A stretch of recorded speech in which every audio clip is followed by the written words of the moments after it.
2, Tim and Jonathan, legends of the game. Fixing cabinets, bringing back the fame. Joysticks smooth, buttons never lame. Arcade revival, making classics acclaim. Pixel by pixel, we resurrect. Old school vibes, nothing we neglect. From Pac-Man mazes to Donkey Kong's Trek. Tim and John, arcade repair tips, respect. Broadcasting from their world headquarters in Texas, it's the Arcade Repair Tips Live Show. The show that discusses arcade repair, restoration, news, and more. Now, here are your hosts, Tim and Jonathan. Hello everyone, and welcome to episode 103 of the Arcade Repair Tips Live Show for September 2025. My name is Jonathan Leung. I'm the producer, director, and editor here at the Arcade Repair Tips video series.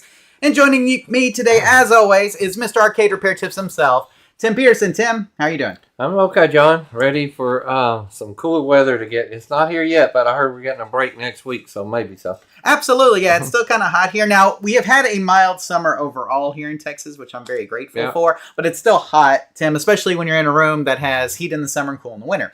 So, with that all in mind, it is a little warm in here today, Tim, but hopefully as that sun gets down, it's going to cool off a little bit. And we do want to also mention, Tim, that tonight is the first NFL game of the NFL season for 2025-2026, and that will be our Dallas Cowboys taking on the Philadelphia Eagles. And Tim, are you ready to lose? Would be my only thoughts right there. Yeah, it's hard to say. The preseason just doesn't. None of the stars play, and you're trying to see people make the team. You really can't determine. It really matters who's ready on week one, and you never can tell. We're without Michael Parsons. And so, we will constantly be without Micah Parsons thanks to a trade that happened to him. Yeah, I think the Mavs, the Rangers, the Cowboys, they're all just conspiring together. Let's give away everybody that we can.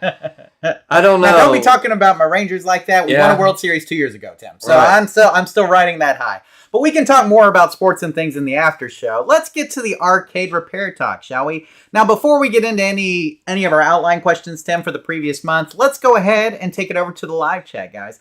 And over in the live chat, Tim, we have several people here with us tonight. We have Jumpin' Generals here, Tim.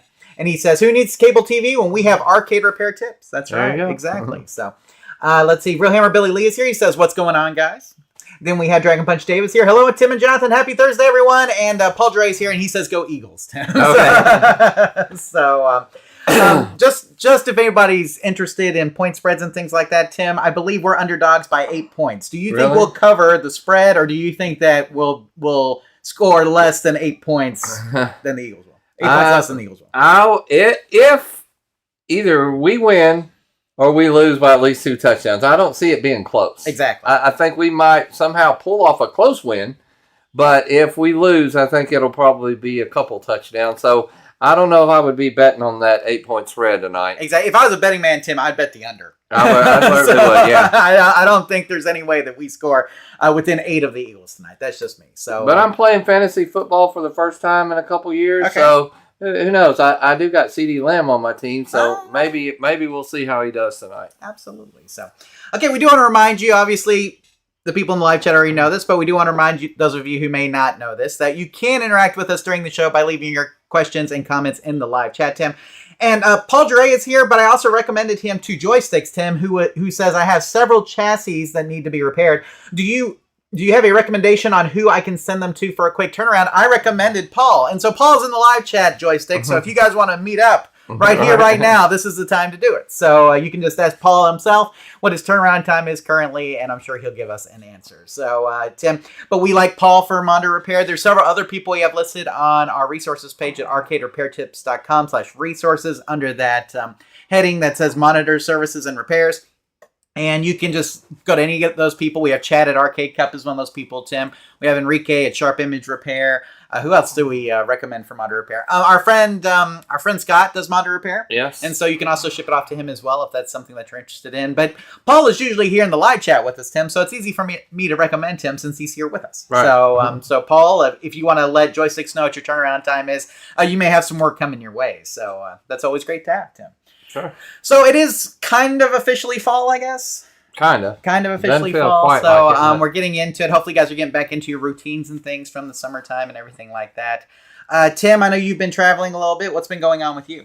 I was in Hot Springs area, which it was about 70-something degrees last week, which was really nice for a week. And it looks like probably going to Los Angeles in the next couple months or weeks. So we know that there's a trip probably coming up out there. So work has kept me very busy, but that's always good.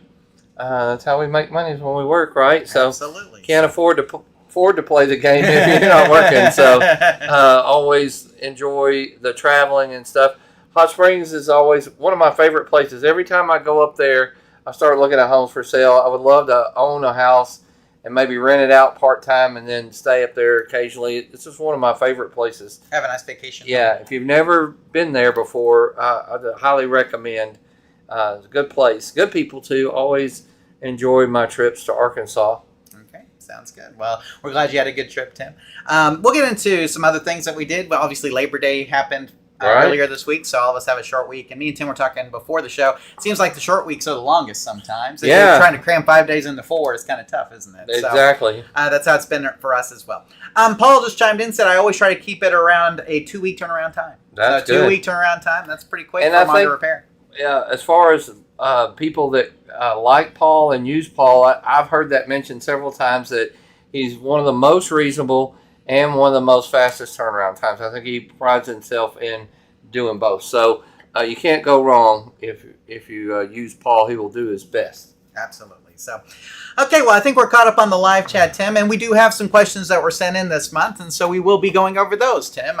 Before we get started, anything else that we need to mention? We're good? No, we'll talk more in the after show. Okay, sounds good. Yeah, we'll have a lot to talk about in the after show, and we might try to keep you informed about what's going on football-wise as well as we go on through the show. That's not until 7:20, Tim, and we have plenty of time to get through some questions before that. So, with that in mind, let us start off with our first question for this month, and this one is from Joe, Tim. And Joe writes in, Hello, I have a San Francisco Rush with a burnt-out CRT monitor. I tried using 2 different GBS 8200 video converter boards without success.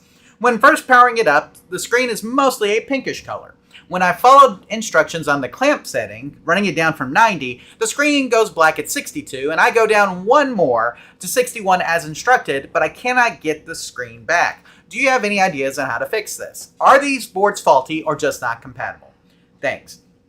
So, Tim, we have a San Francisco Rush here, and Joe's trying to use the GONBUS GBS 8200 video converter boards. Mm-hmm. These boards have gained popularity, in last decade or so, been very popular among people who want to make the conversion from CRT to LCD. And so this is a very common type conversion, Tim. Now, this is also where our title for the episode comes from, Tim, mm-hmm. Trying to rush with a burnt-out monitor. Would you see right there? This is what we were trying to do tonight. Right off the bat. Right, exactly. So, Tim, with that in mind, he's obviously having problems dialing in that GBS 8200. What are some things that Joe can do in order to get that dialed in with the San Francisco Rush? Well, one thing we have to, not only do we think about what resolution the monitor is, it's what video signal, what does the game think is in there? Sure. The game still thinks there's an old school monitor in there, right? Right. And that old school monitor is a medium res monitor. Mm-hmm. So that's going to dial in just a little bit different. So our recommendations are going to be that he backs it down, try use 55 to 57 and see how it performs. That might help some. Changing the display setting some may help also. But one of the problems that he has is going to be because it's a medium res game and he's trying to run an LCD or a high resolution monitor in it. Right. But and it normally converts the standard, but it will do it. You're just going to have to dial it in. And John, you may even be more help than I am at that one. Well, and these boards, as we know, Tim, kind of like the 61 boards that we talk about are kind of cheap, right? Yes. Like they're not the most expensive boards, and so they're manufactured very cheaply. And so sometimes you will get defective ones. Now, with that said, having 2 defective would seem rare, I would think, unless they came from the exact same batch. Yeah, I was going to say that. It's not uncommon that you could get a bad one. Right. But 2 bad ones seems really rare. Right, and the manual does say to use the clamp settings to kind of go up, and then when the picture goes out to go down one more. But that doesn't work for every game, and that particularly doesn't seem to work well on medium resolution games. Right. Which is why when you're saying go to like 55, 57, that's quite a bit below where the picture goes out. I say quite a bit. It's a little bit below where the picture would normally go out, but it will also ensure that hopefully once it won't go out at all, so that way it'll just work. And that's what we want. So at 55 to 57 is probably more of a better clamp setting to use. Now, you can also try like a really, really low clamp setting, something around like 2, 3, 4, or 5, something like that. A single digit clamp setting to see if that helps as well. If you're getting the picture dialed in at the lower clamp setting, no need to go up to the higher clamp setting, is what I would say. On the changing of the resolution, like Tim mentioned, you can set the output resolution to be like 1024 by 768 on the Gambas 8200, and so you can try that. Now, if the only problem when you have the clamp settings and you're getting a picture is that you're getting the pinkish color, man, you may just need to modify some color settings. You know what I'm saying? So, I mean, that may just be a color issue that you just need to get dialed in. And so if you've got picture, but you're just getting like a pinkish color, and I think you mentioned that in part of the question, Tim. Let me see. He says, I just want to make sure. Is mostly... Yeah, when first powering up, the screen is mostly a pinkish color. And so, like, if that's the case, then, you know, you may just need to, when it first comes up, you may just need to dial in the colors there. Or make sure that, and another thing is make sure that you have your red, green, blue, ground sync hooked up. Because, like, if you have a pinkish color, that may mean that you don't have blue and green. Right. See what I'm saying? So make sure that you have Could be that a wiring hooked issue. up as well. Exactly. So, Tim, anything else here for Joe before we move on? I don't think so, Joe. That's not an easy one to fix right off the bat, and some of that may sound just a little foreign, but he sounds like he's been playing with it and knows a little bit. But of course, if you need further help, try the things we suggested. If that doesn't fix it, let us know and we'll go further. Absolutely, Tim. So let me go ahead and put this up here so we can kind of summarize what we talked about. San Francisco Rush is a medium resolution game, like Tim mentioned, so the process is a bit different. Instead of bringing the clamp settings up and then backing down, try using just 55 to 57 instead, without going up to the 62 where the picture goes out, and see how it performs at that setting. You can also try using a clamp setting of like a lower value, a 2, 3, 4, 5, 2, somewhere in between there, to see if it works better, as it may in this instance. Changing the display setting can also help with the medium resolution game, so you can try a display output setting of 1024 by 768 to see if the picture returns or if it shows up better. And then if the issue is just the pinkish color, like we talked about, try adjusting the color settings. And just to add on here, Tim, check your wiring and make sure that your red and your green and your blue are hooked up properly. If they're not, that may be why you're getting such a pinkish color in your screen. So I think we covered all the good stuff here. Tim, anything else here? No, I don't think so. Sounds good. So, Joe, hopefully that answers your question. And good luck getting that San Francisco Rush game back up and running. Now, Tim, he says burnt out CRT, too, in this. Very rarely have we seen bad tubes. It happens. Okay, I say rarely. I mean, it happens. So, I mean, it's possible you have a bad tube, yes. But more than likely, you may just have a bad chassis. And so maybe instead of messing with all of the Gambas 8200 video saying stuff, maybe you just send your chassis off to somebody like Paul and get it repaired. I think so. There you go. So just another thought. So whichever way you decide to go, Joe, hopefully that helps you out, and let us know if you need additional help going further.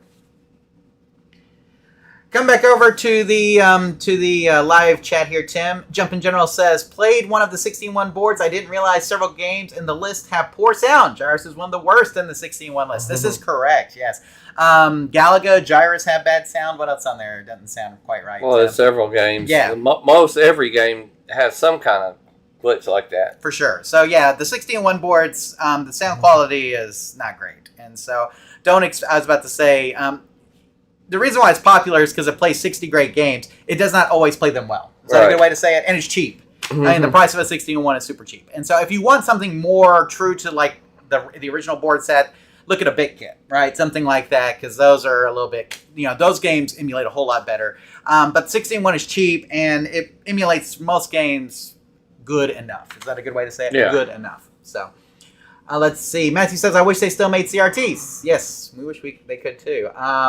And yeah, for sure. Like and he says, I think they could make money selling them to the art gaming community for sure. I mean, there are people that still like it not only for arcade games, Tim, but for retro gaming, right? So like for consoles and things. And so the process though is very delicate of making an actual tube. And so a lot of people, when the demand for tubes went out, all those factories kind of shut down. And so, I don't know if we'll ever get to a point where they come back, but we've seen it with vinyl. We've seen it with cassettes, like some of these factories opening back up. I'll never say never.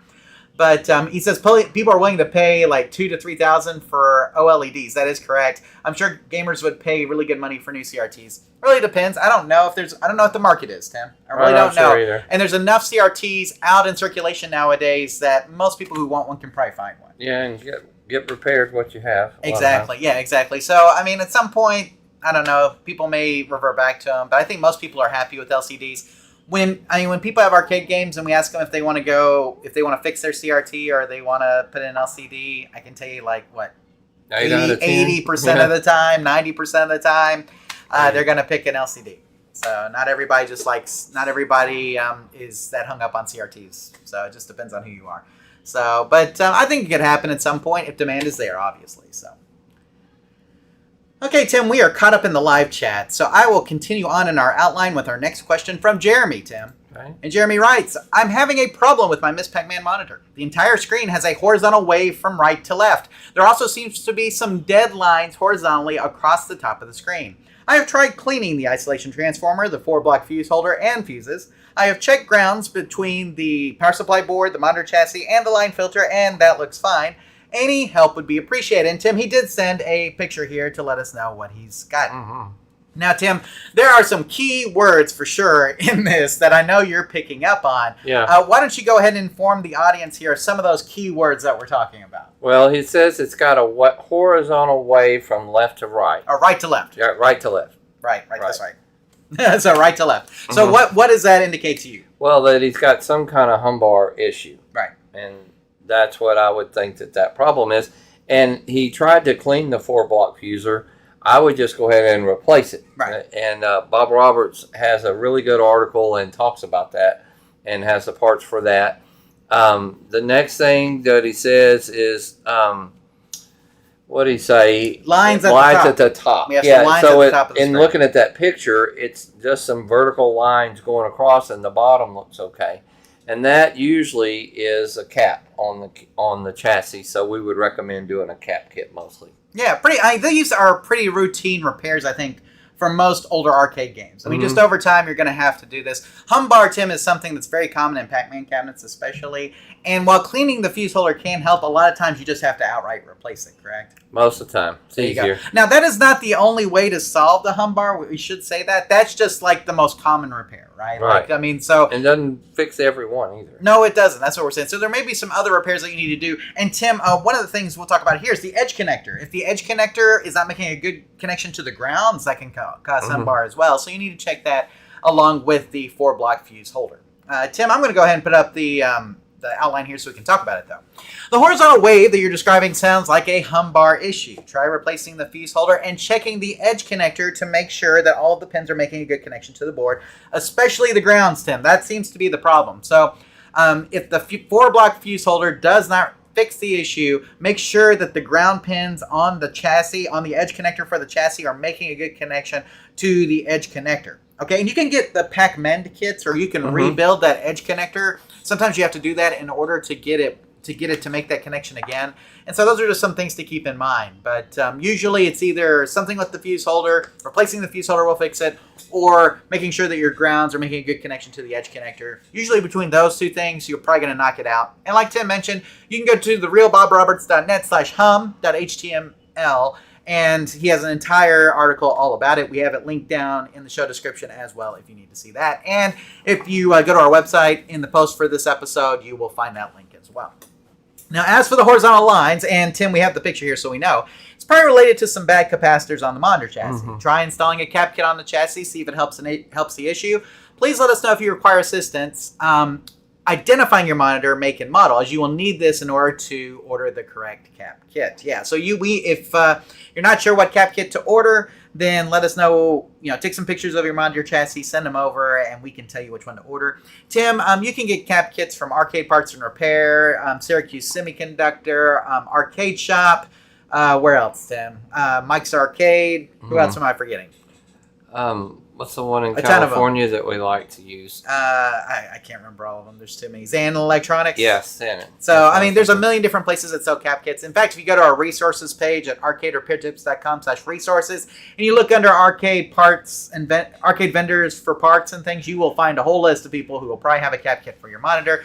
But again, you do need to know the make and monitor of your monitor chassis in order to order the right one. So if you need help with that, please let us know. We'll be happy to help you identify it. And then see our video and post on installing a cap kit so you know how the process goes. And if you don't want to do it yourself, I'm sure Paul would be more than happy to take that over for you. So at paulsmonitors.com in 2 weeks. That's right, exactly. So you have options here, Jeremy. But overall, it sounds like we're going to do a fuse holder replacement. We're going to check our edge connector. And then we're going to install a cap kit on the monitor chassis. And hopefully between all that stuff, we're going to be back in business. Tim, anything else here for Jeremy before we move on? I don't think so. Okay, sounds good. So Jeremy hopefully answers your question or at least gives you a great starting point. And if problems continue after all the repairs that we've talked about here, please contact us again. Let us help you out further. So coming over to the live chat real quick here, Tim Paul says there is lead in the tubes, which is one of the reasons they were discontinued, Tim. So there is lead inside the tubes. So obviously lead being very poisonous, right. You have to be careful. Jump in general. I'm waiting to add a good tube rejuvenator to my work table. Can you guys give me some input and recommendations on what to look for? You get what you pay for when looking at prices. Absolutely. So we like to stick with the B&K brands, Tim. Mm-hmm. So B&K is what we're always looking for. If you look at the one that, what's the one we have in the one that Stan did the video on? So we have using a tube rejuvenator, which is a video that our friend Stan basically demonstrated. Is it a 467? I don't remember the model number. Of course, we talk about it in the video. Right. I can't remember what the model number is, but any of the B&K models are fine. The hardest part, Tim, is finding the right adapter for your tube back. So you want to make sure that you can find whatever adapter. Number 23 or something. Right, exactly. Whatever B&K that you get, just make sure that you can find the adapter that matches your tubes or a common adapter that matches a bunch of tubes. So, I mean, as long as you have the adapter and a tube rejuvenator, you'll be in good shape. So B&K is what we recommend. And Tim, there's like a million different ones out there, like models and things, but you just need to find one that fits, that has the right adapter for your tube. And old TV repair guys are really great places to get tube rejuvenators, Tim. Sometimes those guys might have one just lying around and they don't use it anymore, and so you may check with somebody in your area that's like that, if nothing else. So there you go. Paul says, yeah, he's more than happy to do that repair, Tim. So there you go, more than happy. Joe says you can never add too many grounds. That is for sure. Yeah, for sure. Make sure you have grounds going up to your control panel and to your coin doors. You don't want people getting shocked just in case you have loose wiring in there for some reason. So, yeah, grounds are always a good thing to have more of. Just making sure you have everything grounded properly. That is a big key to arcade repair in general. So there you go. Okay, joysticks. He's reaching out to Paul. I've already checked out your website, and we'll reach out to you in the next few days, probably. Check that out, Tim. Nice. We just took Paul up with some business, so totally free. But Paul's a good guy. He's going to take care of your joysticks, we promise. So, okay, Tim. I think we are again caught up, and so let us move on to our next question. Now, Tim, we don't get many pinball questions. No. Okay. We used to get more, but we've kind of shied away from those just as a whole. I guess because we're arcade repair tips, we're not really pinball repair tips, but we do arcade games too. And so this next one is actually a pinball question, Tim. Okay. So let us go on to this question from Ryan. Ryan writes, "Hi, I have a Mr. and Mrs. Pac-Man pinball machine. The issue is that the score keeps increasing constantly while in play. Any help on where to start would be greatly appreciated. Thanks, Ryan." So, Tim, this seems to be a very common problem with pinball machines as a whole. You'll put a coin in, and all of a sudden the score will just start ticking up before you ever even kick out a ball. Shot a ball, yeah. Right, exactly. So the ball is still in like the little launch lane, and you haven't even pulled out the plunger to get it into play, but somehow you've already got like 1,000,000 points. Right. And so, Tim, whenever we have this kind of issue where we have the kind of this constant scoring thing, what's really going on with our pinball machine, and what do we need to look at? Well, what's happened is one of the switches are stuck. So it thinks that it's being hit or it's making contact. Like normally when you hit a target or something, it pushes that switch and makes contact when it's making, but it's constantly making contact, so it's just constantly running up the score. Sure. Now, the good thing is that particular pinball game has a troubleshooting guide. Like you can go in, has a switch test. It should tell you switch 16 or whatever, and you look up in your book will tell you which switch it is. Right. Now, most of the time, it's just a couple of the leaves on the switch are touching together. You can kind of bend those apart. and just cause a little bit of separation there where it's not doing that. But of course, you can replace the switch if necessary, or take that particular switch, just cut one of the wires to take it out of circuit until you get time to repair it while you're playing. Depends on kind of where it is on the play field. You want to fix it, but sometimes it takes a little time to get up under there and get it out. But sometimes you can just take it out of circulation to at least keep it from scoring a lot. But hopefully it won't be too hard to get to or to find. But his manual will tell him, based on his switch test, how to do a switch test, and then determining which switch it is that's stuck, or more than one. For sure. So, Tim, I'm not going to add anything to what you said. I think you nailed it. So let me just go ahead and put the outline up here so we can take a look. You probably have a stuck switch somewhere, like Tim said, on the playfield. You might do a visual inspection on the playfield while playing the game to see if you can identify the problem area. Tim, you may see a switch start just kicking. Like, you may be able to physically see it kicking. Or the amount that it's going up every time sometimes will help you. If it's going up 50 every time, it'll look for a switch that scores 50. Or exactly. Just an example. Right. But you can also use the self-test to help you identify any stuck switches that may be giving you issues. Page 15 of the game manual talks about how to get into the game self-test mode, and it also talks about how to do the switch test, Tim, like you talked about, which should help you identify exactly which switch may be stuck. And so, Tim, we have a link here to the manual on archive.org, and I've also put that link down below in the show description. And again, you can find this same link if you're listening to the audio version of this on our website under the post for this episode. You can find that as well. So if you need that manual. But Tim, the nice thing is that this one is obviously a digital pinball machine, so it does have the readouts, and so more than likely, like you said, it's going to give you the number of the switch, and then all you need to do is look at the manual and correspond that number to the location of the switch. And then, like Tim mentioned, you may take it out of circuit. You may just cut one of the ends so that's not scoring all the time, or you may replace the switch entirely. If it's a leaf switch, like Tim mentioned, you may just need to separate the two leads just a bit more, so that way it's not constantly hitting together all the time. Exactly. So, Tim, anything else here for Ryan before we move on? I don't think so. Good luck, Ryan. Let us know if you need more help. Sounds good. So, Ryan, hopefully answers your question. Love that game. We used to have one. Remember? Yeah, exactly. Yeah, it is actually really fun. And I think for people who love arcade games, Tim, it kind of goes along well with like a Pac-Man machine, a Miss Pac-Man machine. You know, Tim had like a Pac Family kind of thing at one time. He had a Miss Pac-Man, and a Junior Pac-Man, and so and even a Super Pac-Man. We've had Super Pac-Man come through, and then a Mr. and Mrs. Pac-Man. So if you have like the arcade game, sometimes getting Mr. and Mrs. Pac-Man kind of matches up real great with that. Tim, it looks like they just switched the coverage over to NFL, I see, on NBC. So even though we have an hour and 20 minutes till the game, we're already covering everything because, it is the first game of the season here. So it just shows Shaquan Barkley coming up in street clothes. That's how early it is. But, I think everybody's pretty excited for the season to kick off. Absolutely. So, there's Jason Garrett, Tim. Okay, enough with NFL coverage. We still have one more questions to do until I think we get on to the rest. No, two more questions. Excuse me. Two more questions to do. First things first, though, Tim, I'm going to jump over to the live chat with Jump in General. Will a tube rejuvenator increase the life of a CRT most times? I have a Cocktail 13-inch that is very weak, and it has all new caps and flyback. So, here's the thing. It actually takes away from the life of the tube. From the total life. Right, from the total life of the tube, but it will increase the brightness. So basically what it'll do is it'll burn up all the phosphor that's on those guns. And so you should get an increase in brightness when you do that.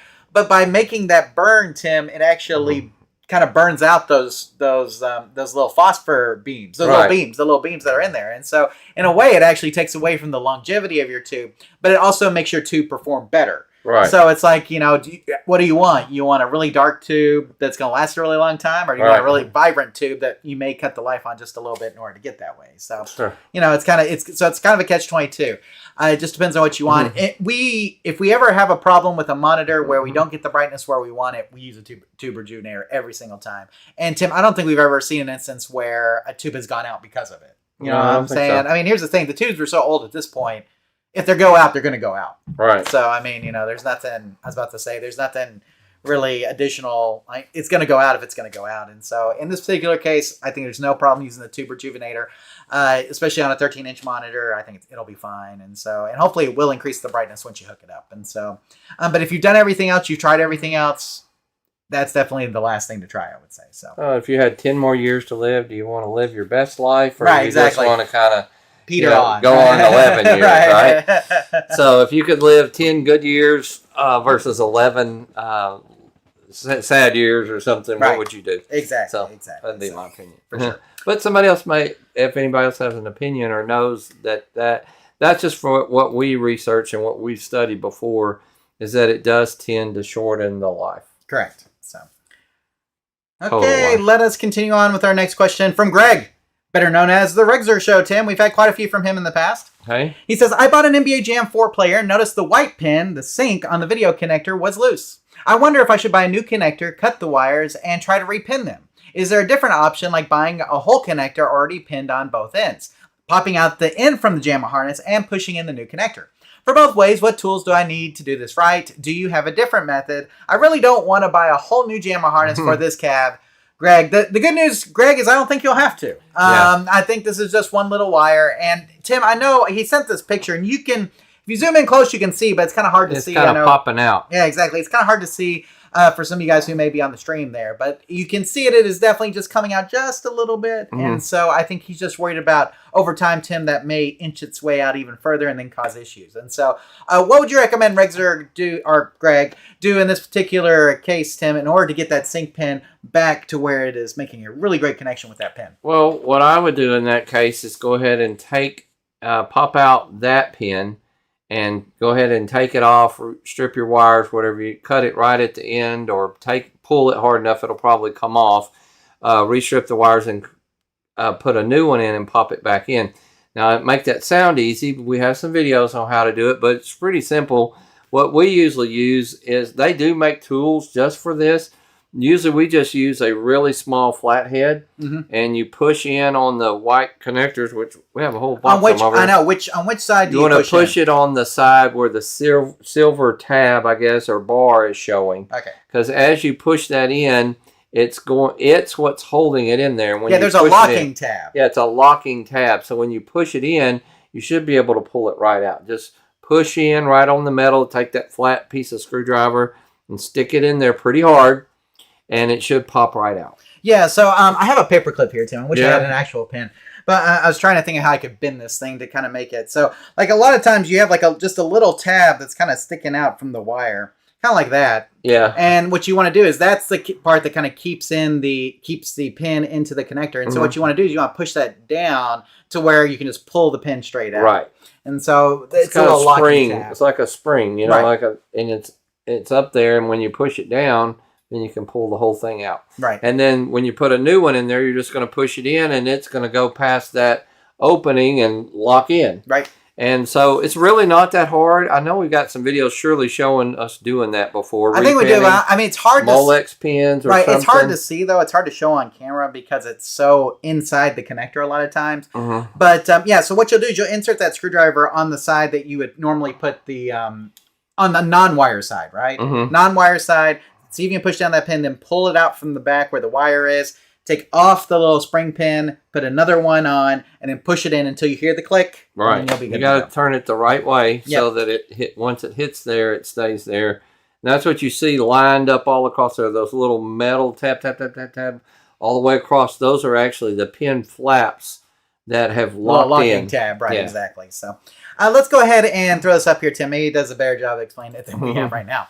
In this particular situation, we recommend removing the sync pin from your current connector, taking the spring pin, off the end of the sync wire, crimping a new spring pin on the wire, and inserting it into the same connector. You should be able to remove the pin from the connector by using a small flathead screwdriver to push the locking tab down on the pin. And like we said, it should be on the side that you normally plug the connector in. You want to insert it on that side. Sometimes you can insert it from the back and get it too. It just depends, but most of the time from the front. And then after the pin has been removed, you should be able to remove the pin from the sync wire, so the little spring pin from the sync wire, crimp another one on. That's a 0.156 Molex pin, Tim. We talked a little bit about that last month in its place. And then it's just a matter of inserting the newly crimped spring pin into the connector and hearing that satisfying click noise. So once you hear that, then you're in good shape. But the 0.156 pin is what you need in order to go back on the sync wire. So if that makes sense. Now here's the problem, Tim, is like buying just a 0.156 pin, like it's only a couple cents. Right. And so you won't even, like if you're going to order it, it's not going to cost very much. You may be better off just ordering an entire connector and pin set. Yes. And you can buy those at like Mike's Arcade or Arcade Parts and Repair. Like they have those. And if you with bought the pin sets. extra pin, the extra connector, you could practice a little bit. Exactly. And Sure. and if you bought a whole set, it might take you 3 or 4 times to kind of get it down, but you could practice a little bit. Right. Yeah. Exactly. And so it's not hard once you do it. And we do recommend doing the crimp tool for the D sub crimp tool for the 0.156 Molex. But you can also use like a needle nose pliers or anything else that'll crimp a pin on. The D sub crimper does seem to work the best, and we've talked about that before. And if you watch our videos or post on Molex, then you will. I know we showed that at least, and we talked about the little Indian and the TP. Exactly. So yeah, the D sub crimper. So you already have that, and so. But here's the thing: you don't need a whole new connector. Okay, you literally just need a 0.156 Molex pin. That's all you need to do this repair, right, Tim? And a small screwdriver. Right. And if you have those two things, you should be able to do it fairly easily. If you need help, just let us know. Greg's really good about emailing us back, Tim. So he's probably going to watch this either now or later. And so if he's watching this later and needs us to explain a little bit better, we can do that. Maybe I can send him some pictures, Tim, so we can show him. But okay. Hopefully that makes sense, though. But if you have any questions, Greg, just please get back with us. Be happy to help you out further. But really easy to do, Tim. Just kind of push that screwdriver in there, knock that tab down, pull the wire out, take that pin off, put a new one on, and boom, done. So it should be quick, but if you need additional help, let us know. Okay, Tim, before I go on to the next question, we've got another update in the live chat. Joystick says, by the way, I just wanted to thank you. Asked about NBA Jam a few weeks back where the controls were not working. You suggested falling to ground. What I found is the first player quick connect was off by 1, Tim. So there you go. That's good. Easy enough. So glad to hear you got it working, Joysticks. Thank you. And I always like to hear the updates. So thank you so much for that, and we're glad that we can help you out with that for sure. So. Now, Tim, this is the last question that we have for tonight. Last month, we had enough questions to do a quick question and answer. Unfortunately, this month, Tim, we don't. So, but we are going to have a quiz tonight. Okay. So you have an opportunity to win something. That's the good news. So if you have whatever device that you're watching this on, if you can bring up a browser window as well on that, you will need that here in a sec, because we will be playing a quiz tonight, Tim. And only Tim. Now, Tim doesn't know the questions, but he does know the category. Yeah. And you guys may be able to guess what the category is. I'm going to be weak in this one. So. Okay, we'll see. Okay. Outside of a couple of things, it's not my strongest one. Well, Tim, before we get into the quiz, we have one more question. This one's from Reynaldo, Tim. So I'm going to go ahead and put this up here. Reynaldo writes, I have a Bad Dudes full-size arcade game. After a few minutes, the game goes blind. I check the tube, and when the monitor goes black, the orange glow is gone on the neck of the tube. The game is still on. Sound and action noise can be heard. The game is still on. Sound and action noise can be heard. If I turn it off, the picture comes back on. I just have to start all over again. So every time he turns it off, Tim, I just want to, before I go on, if he turns it back on, the monitor will come on for a little bit and then it dies. Right. So he's asking, where does he start, Tim? So what kind of repair would you recommend? Where does Reynaldo need to start on this Bad Dudes with a monitor that will come on at first and then die off? Right. Well, we're always, because it does play blind. Technically, yes. Yeah, technically. And it does come on. That's the kicker. This is a little different. So we don't think it's his power supply unless it's just failing. Right. And so we would check. We always start at power. Sure. We're going to test the power supply. And I would also heavily check all your cold cracked solder joints, because it's kind of getting the initial and then it's losing power. But more than likely, there's a filter cap or something out that's just not able to withstand and hold the voltage and stuff. And as it dies, it's sending everything else out with it. Absolutely. I think you're exactly right, Tim. So let's go ahead and throw this up here real quick for Reynaldo. Even though the monitor does work when the game is initially turned on, we are going to treat this as a plain blind issue, right, Tim? For sure. Now, Tim mentioned the power supply. I didn't put that on the slide, Tim, but you're right. So you want to check your power supply, make sure that the voltage, whenever the monitor goes down, see what the voltage is on your power supply. Make sure your 5 and your 12 are still dialed in. So, but before jumping into like all of the plain blind stuff that we normally would do, Tim, we would start off by making sure that any cold, cracked, and or broken solder joints are touched up with some solder. Because, it could just be that there's something like solder likes to expand when it gets hot. And it could be that whenever initially does it, like maybe it's making the connection, like right when it first comes on, because that solder joint is cold, and then as it expands, the maybe one of the filter cap legs is just starting to pop out a little bit, and then all of a sudden the monitor goes out. So check for any cold, cracked, and or broken solder joints on the monitor chassis. And like Tim mentioned, really a cap kit. And make sure if you're going to install the cap kit on this one that you do it with the filtered caps. Because a lot of times, those are the ones that are in the high voltage section that can cause issues like this. So let's try that first. Check for cold, cracked, and or broken solder joints on the monitor chassis. And then just go ahead and install a cap kit while you have it out. Make sure you get one with the filter caps and replace those as well. If the monitor continues to turn off after performing these actions, then we would recommend the techniques that we discussed in our post and video on troubleshooting games that are playing blind. Maybe you have something else in the high voltage section that's failing. We need to check it out, see what we can do. Maybe we can find what the problem is. Tim, anything else here for Reynaldo? I don't think so. Sounds good. Yeah, I mean, Tim, we're kind of playing blind, but we're not playing blind. Right. And so that's why I think the touch-up of the solder could fix the entire thing. I hope so. Because if it's just like, if we're just having this problem where when the solder expands, the monitor goes out, yeah, I don't think touching it up would be good. So much a problem in the high voltage section, either like what we would normally see. Right, exactly. With a horizontal collapse or something. Right, exactly. And I mean, a fuse would be blown, obviously, if we were getting like hot and flyback issues typically. Yes. Depending on the monitor. So, I mean, it's probably not like our traditional stuff that we see. More than likely a filter cap, Tim. That's maybe a diode or a resistor, but not nearly as common, I would say. For sure, more going along the lines of a filter cap if we are having any kind of power issues with this.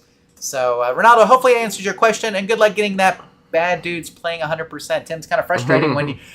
could you imagine trying to play through the games? Like, we got 5 minutes to beat the game. Okay, before the monitor goes out, everybody, let's start playing, right? Right. So hopefully we can get it to where it lasts a little bit longer than 5 minutes, Tim, and get you up and playing like normal.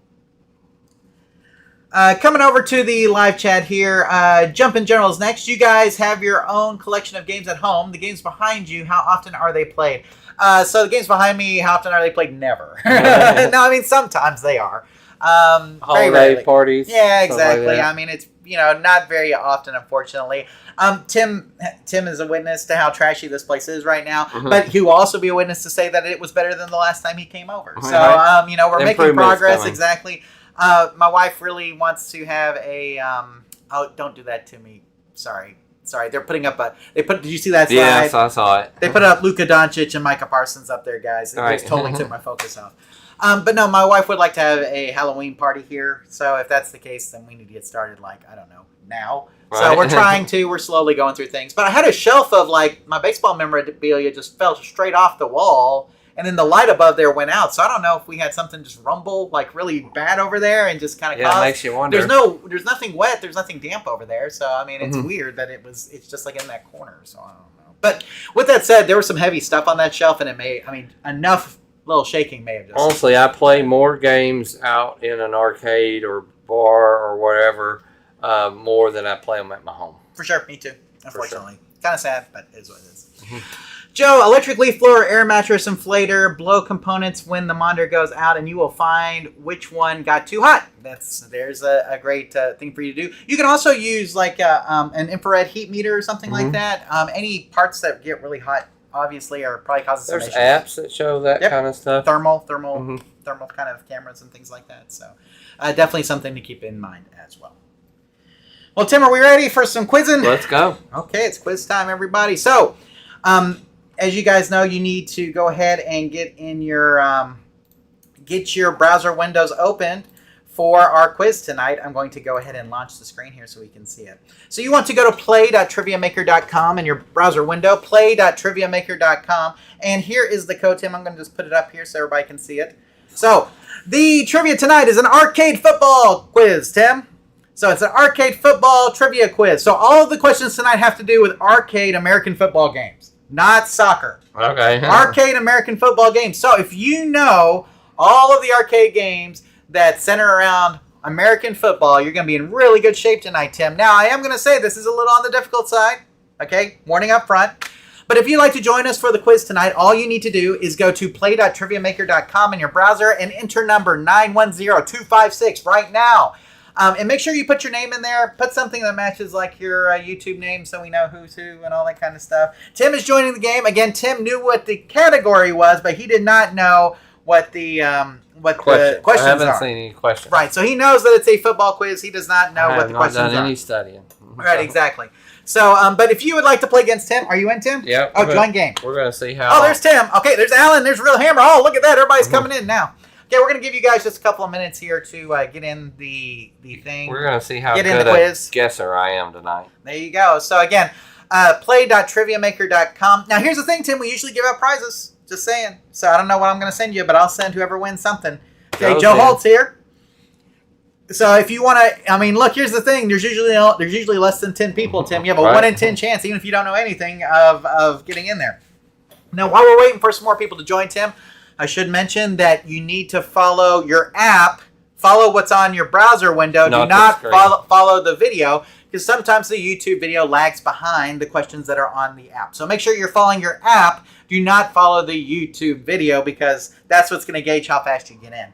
Now, like most quizzes, you get more points the faster you buzz in, but you do need to buzz in correctly, Tim. Correct. So make sure that you get those answers in as fast as you possibly can, and that you also get the correct answer. That will ensure that you get the most points. Tim, are you only going to have 3 competitors tonight? My chances are looking pretty good right now. I need you to do like a Duncan Alien taunt. You know what I'm saying? Yeah. Can you do something like that? So I don't like. What were some of the ones they would say in order to get people to play it? Yeah, it's like my grandma could throw better than that or Yeah, something. exactly.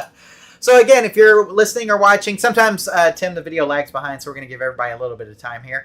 But we want you to go to play.triviamaker.com in a browser window and enter number 910256, and then put your name in and everything. Make sure you hit join game.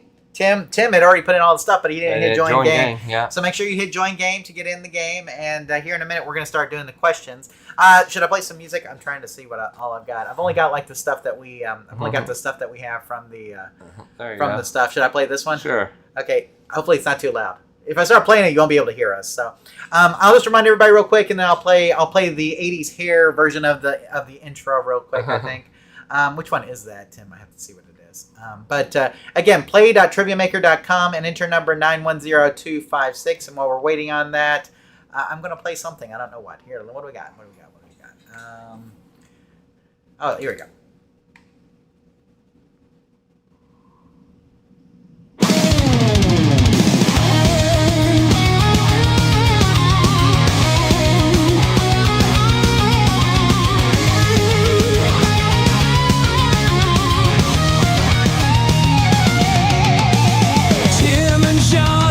Kings of the scene, arcade warriors fixing machines, pixels blazing under neon light, resurrecting games deep into the night, circuitry repairs guiding the lost, retro revival no matter the cost, joystick wizards, hands made of steel, bringing back the glory. It's a done deal.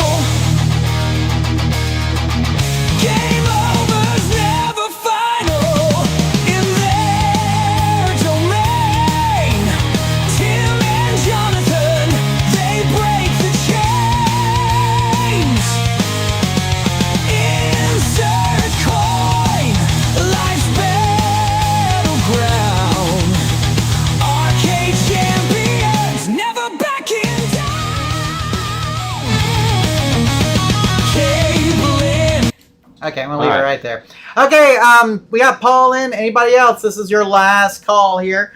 Last call. Again, play.triviamaker.com and enter number 910256 to join the game tonight. Tim, I'll give everybody to the count of 10, and then we're going to start this thing. So I'm going to count it in my head here.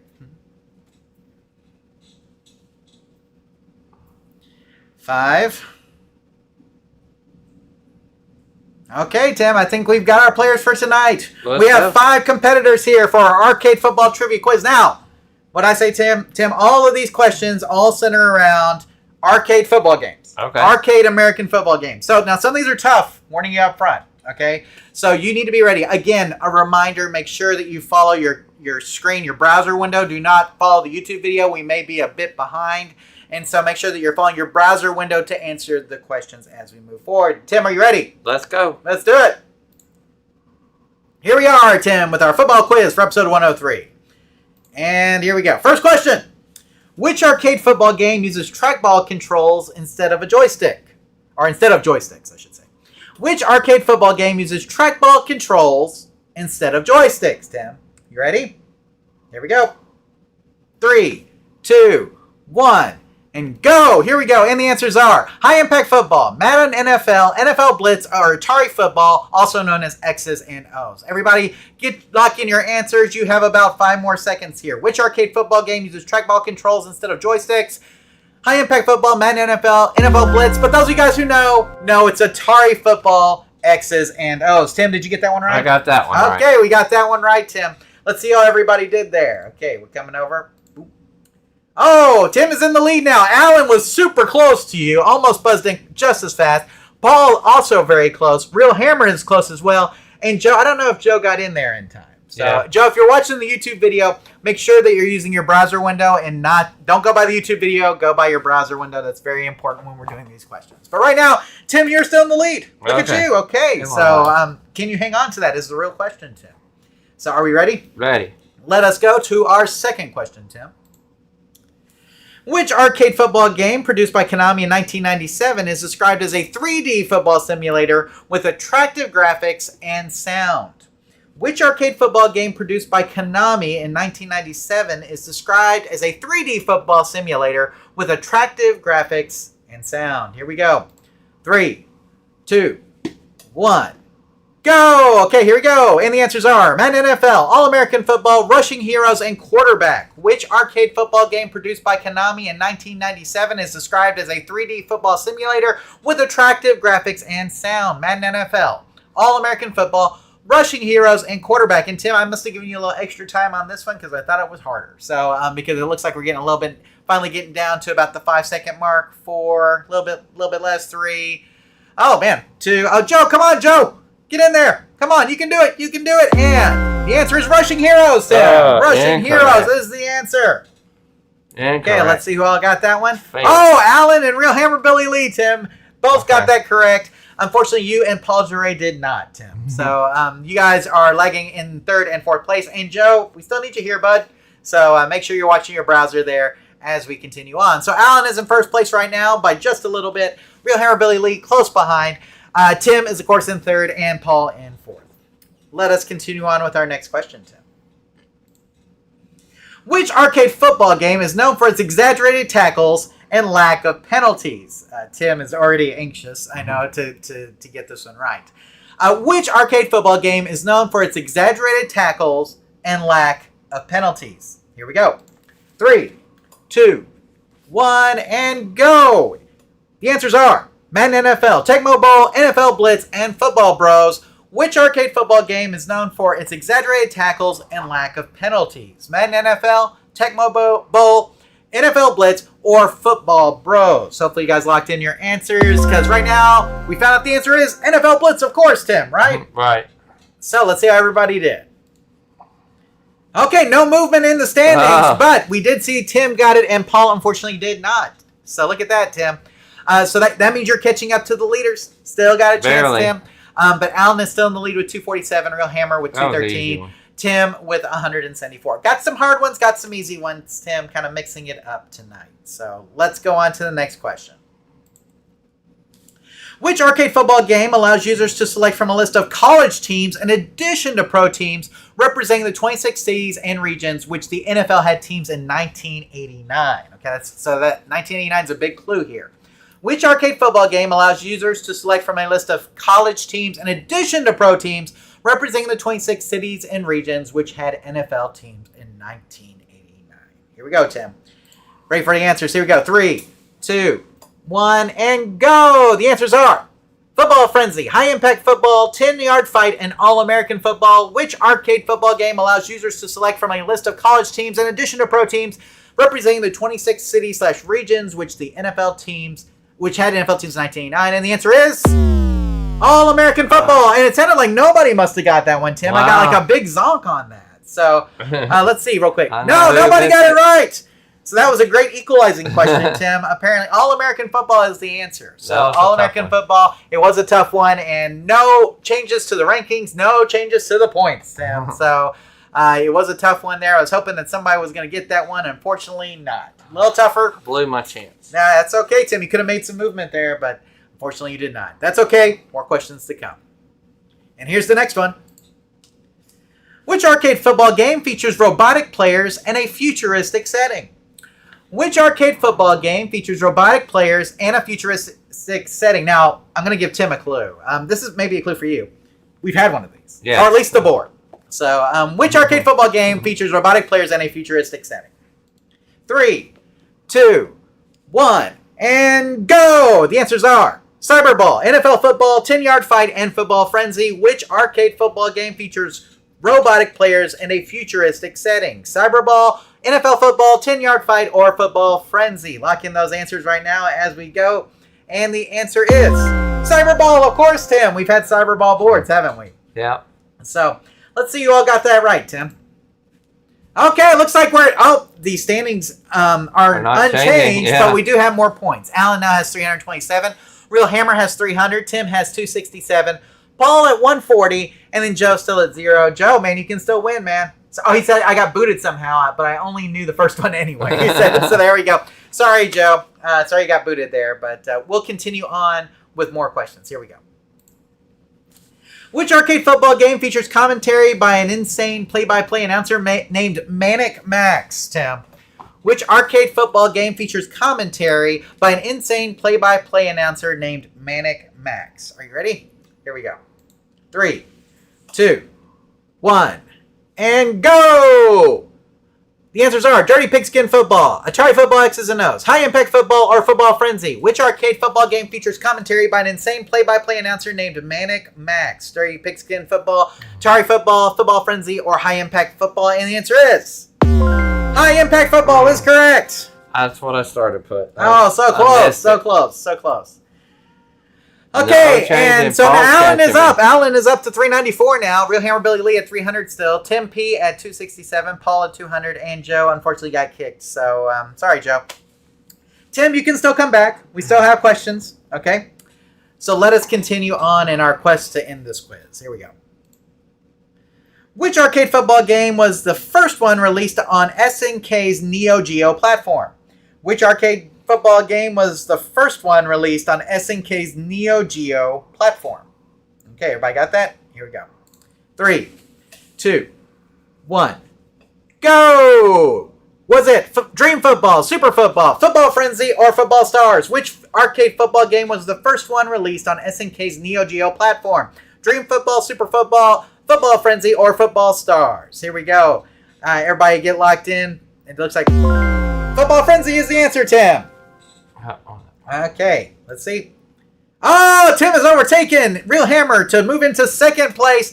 Alan is still in first with 394 points. Tim is now in second with 347. Real Hammer with 300. Paul Dre with 200. And Joe with 0 because he got kicked. Sorry, Joe. Okay, Tim, look at you. Okay, you got 50-ish points to Alan if you're going to catch up here. So let's see. Which arcade football game released in 1983 did Sports Illustrated recognize as setting a simple precedent for future football games? Okay, so that's a big hint here. 83. Okay. Which arcade football game released in 1983 did Sports Illustrated recognize as setting a simple precedent for future football games? Here we go, everybody. 3, 2, 1, go! And the answers are Rushing Heroes, 10-Yard Fight, Atari Football, or All-American Football. Which arcade football game released in 1983 did Sports Illustrated recognize as setting a simple precedent for future football games? Again, the answers are Rushing Heroes, 10-Yard Fight, Atari Football, and All-American Football. Tim, I gave everybody a little bit of extra time on this one because it was a little bit tougher. So we'll let everybody lock in here. It looks like everybody did but Joe. Joe, sorry you got booted. Dude, that sucks. So here we go. Coming up on the answer in 3, 2, 1, and the answer is, Tim, 10-Yard Fight. Yes, that is correct. Let's see what we got, guys. Okay, Alan is still in first with 474. Tim is in second with 427. Real Hammer with 367. Paul Dre at 280. Tim, running out of questions. Got to make your move if you're going to move up into first and overtake Alan here. So here we go, guys. Next question. What arcade football game cabinet features joysticks that are shaped like footballs? Which arcade football game cabinet features joysticks that are shaped like footballs? Okay, here we go, everybody. 3, 2, 1, and go! And the answers are Dirty Pigskin Football, John Elway's Team Quarterback, NFL Challenge, or High Impact Football. What arcade football game cabinet features joysticks that are shaped like footballs. Dirty Pigskin Football, John Elway's Team Quarterback, NFL Challenge, or High Impact Football? And the answer is, Tim, Dirty Pigskin Football. That is correct. That's an Atomic Wave game, Tim, and you should have known that because we've seen a million of them at auctions. We had one at Chuck E. Cheese. Oh, that's exactly correct. So let's see who all got that right. I had to replace that. Oh, Tim, you've overtaken Alan for first place. Look at this. Tim has made his move with 514 points. Tim is in first place. Alan in second. Real Hammer in third, and Paul in fourth. So, and Joe still got booted. Game's over. I think we have one more question at least. Okay. Usually at this, let me see. Here we go. Which arcade football game was released by Bally Midway in 1983 and used an RCA CED video disc player, which is kind of like a Laserdisc player for those who don't know. So which arcade football game was released by Bally Midway in 1983 and used an RCA CED video disc player? Okay, here we go, Tim. 3, 2, 1. Go! And the answers are Football Frenzy, NFL Football, All-American Football, and 10-Yard Fight. Which arcade football game was released by Bally Midway in 1983 and used an RCA CED video disc player? Football Frenzy, NFL Football, All-American Football, or 10-Yard Fight? And the answer is NFL Football, Tim. Is correct. And look, you got it. I can see Tim's screen. That's the only reason I know. It was the process of elimination. Well, I'm about to say, we've had questions on all the rest of them. Right. So I gave you an easy one here to kind of get you there. So let's see what we got. Tim, you won! Wow. Oh my goodness, this is the first time you've ever won. So all the times we've been playing, congratulations. Close, Oh, it is very close. 587 points for Tim, 554 for Alan, 440 for Real Hammer Billy Lee, Paul Dre with 280, and like we mentioned earlier, Joe got punted. Sorry about that, Joe. And punted, I like that because we're doing football analogies. They can't hear me while the music's playing. Okay, I gotta wait till the music's done.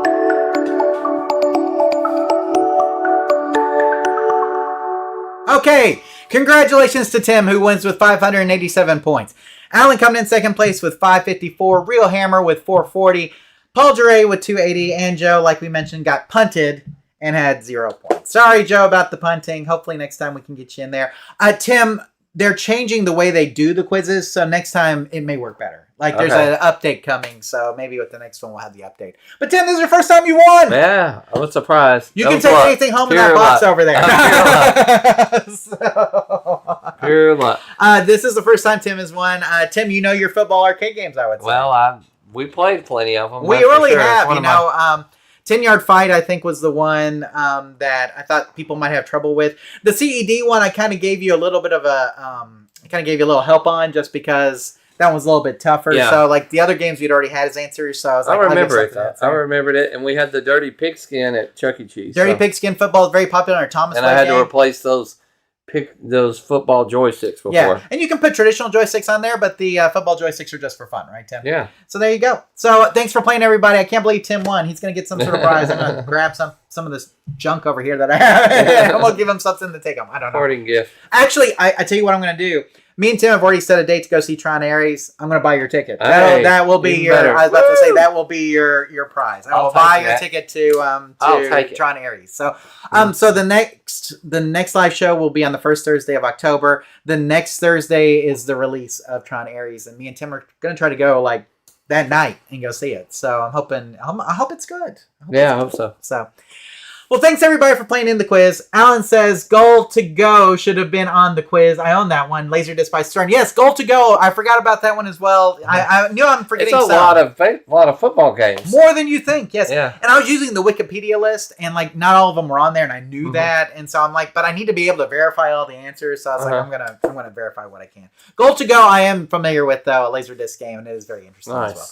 So there we go, Tim. Congratulations. Thank you. Good work tonight. Well, so lucky. Hey, played the lottery on my way home. I was about to say you won. Hey, the Powerball, right? Did they get winners from what was that last night? I think somebody missed it by one number. Oh my goodness! They won like 150,000, but they missed it by one number. Crazy. If that's the article I read was right. Well, Tim, we have some really interesting discussion questions for this month. Okay. Some that I think we need to really kind of dive into. And so I did like one that we need to discuss and one just kind of news story, one that we need to discuss and one kind of news story. Okay. So I think that way we can break up all the discussion a little bit.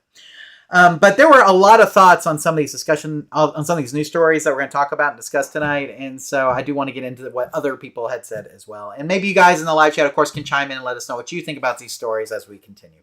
So our first story, Tim, is about a mom's free toddler arcade hack from TikTok. Okay. And so mom's free toddler arcade hack is either genius or exploitative. Exploitative? Is that how you'd say that? Depending on who you ask. And this is from mom.com, Tim. A mom recently shared a viral TikTok hack. She takes her toddler to an arcade where her child plays with the lights and buttons, but she doesn't spend any money since toddlers simply enjoy exploring. She called arcades a kind of free daycare center, with her child happily crawling on and off machines while she enjoys a coffee. Viewers praised the genius idea for keeping kids entertained without breaking the bank. Okay, Tim, this was very controversial.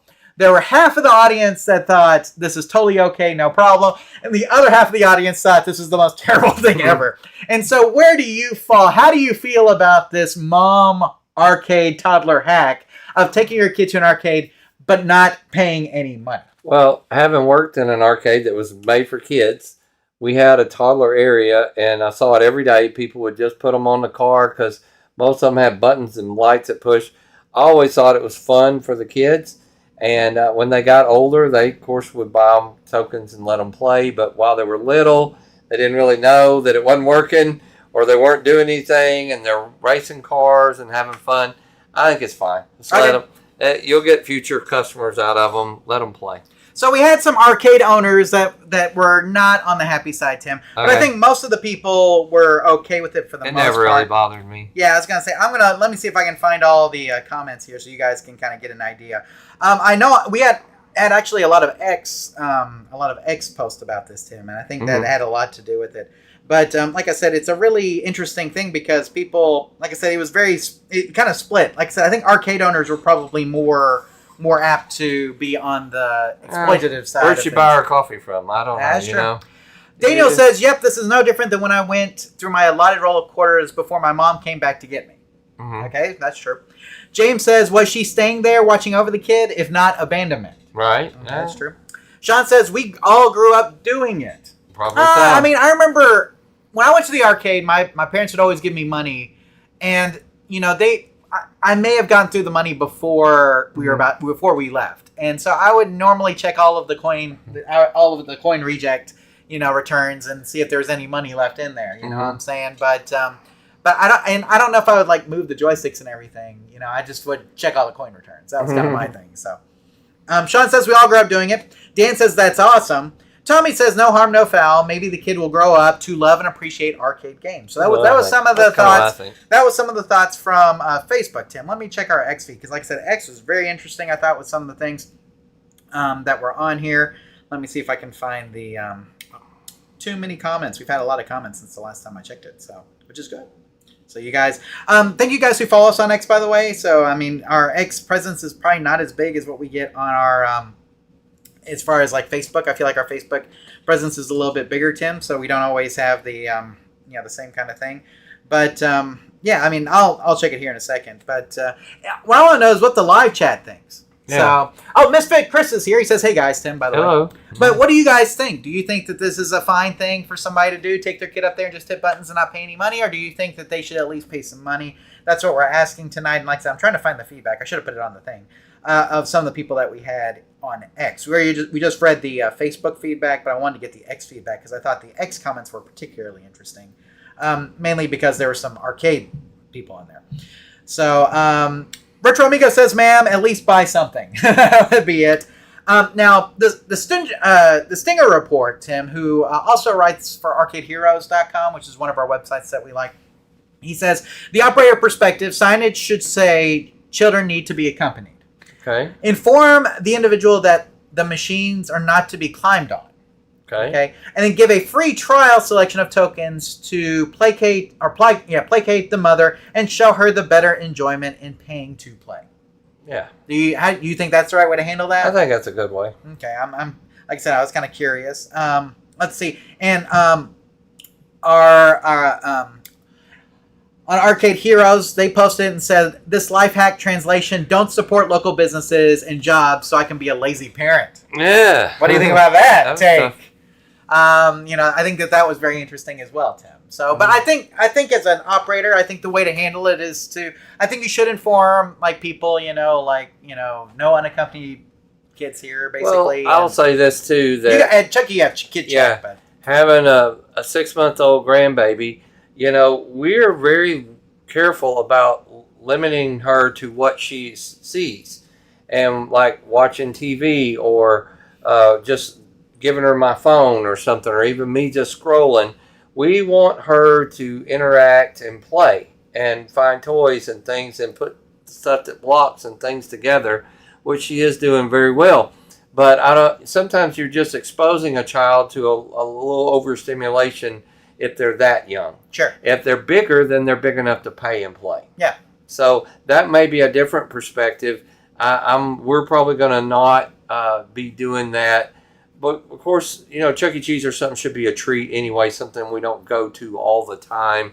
And there's nothing wrong with that kind of stuff. I just think we got to be careful while their little brains are developing on what we're exposing them to.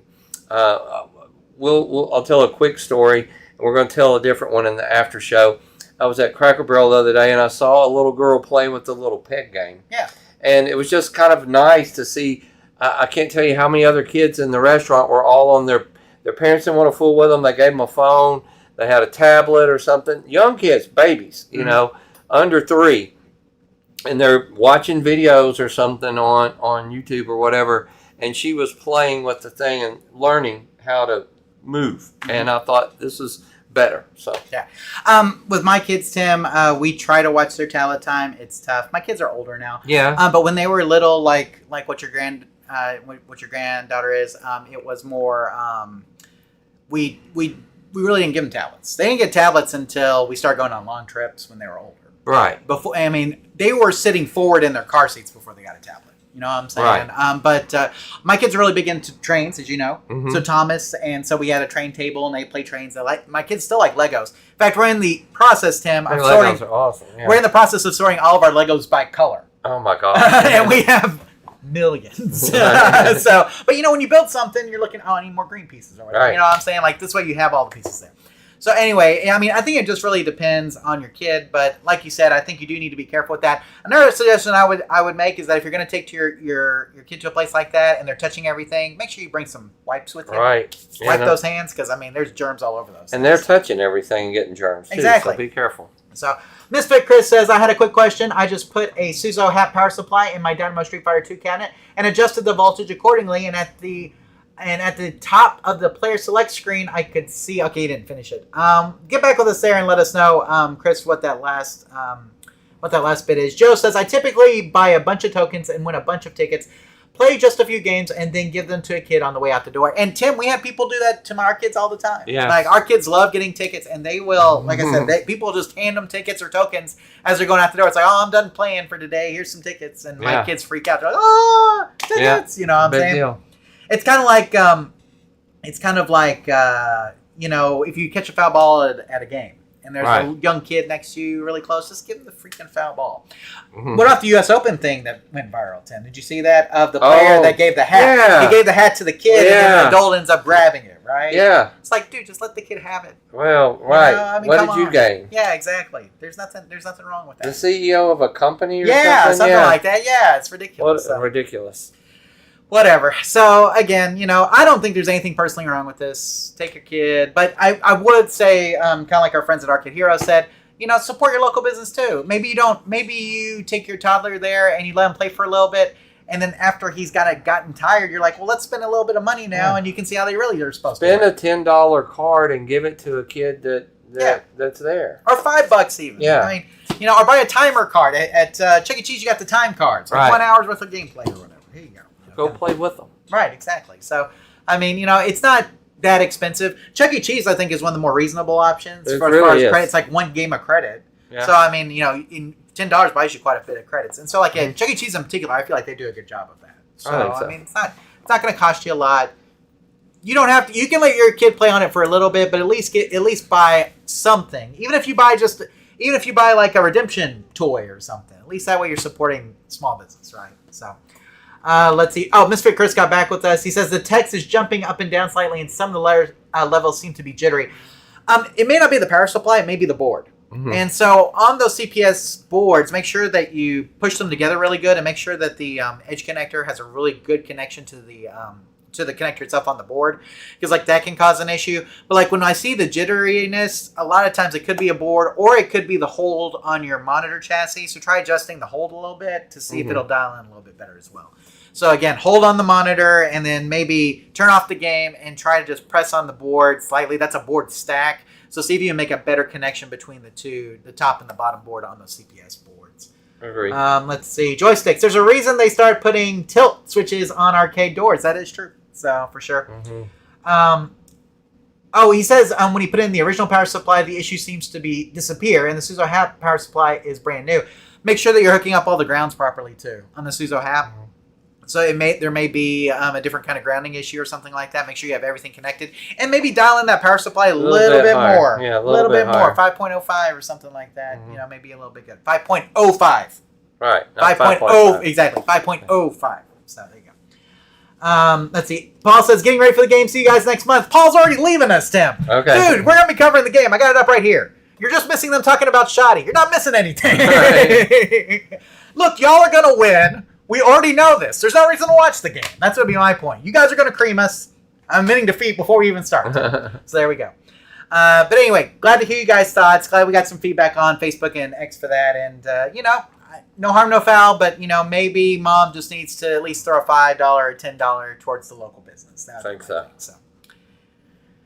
Well, here's our next story, Tim, and this one is a familiar place to you. Right. Fighters free a woman stuck inside a Chuck E. Cheese game in Burbank, California, Tim. This is from NBC Los Angeles.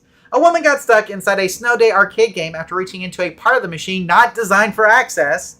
Firefighters rescued her after about 20 to 60 minutes, and she was unharmed, later continuing her evening with her family.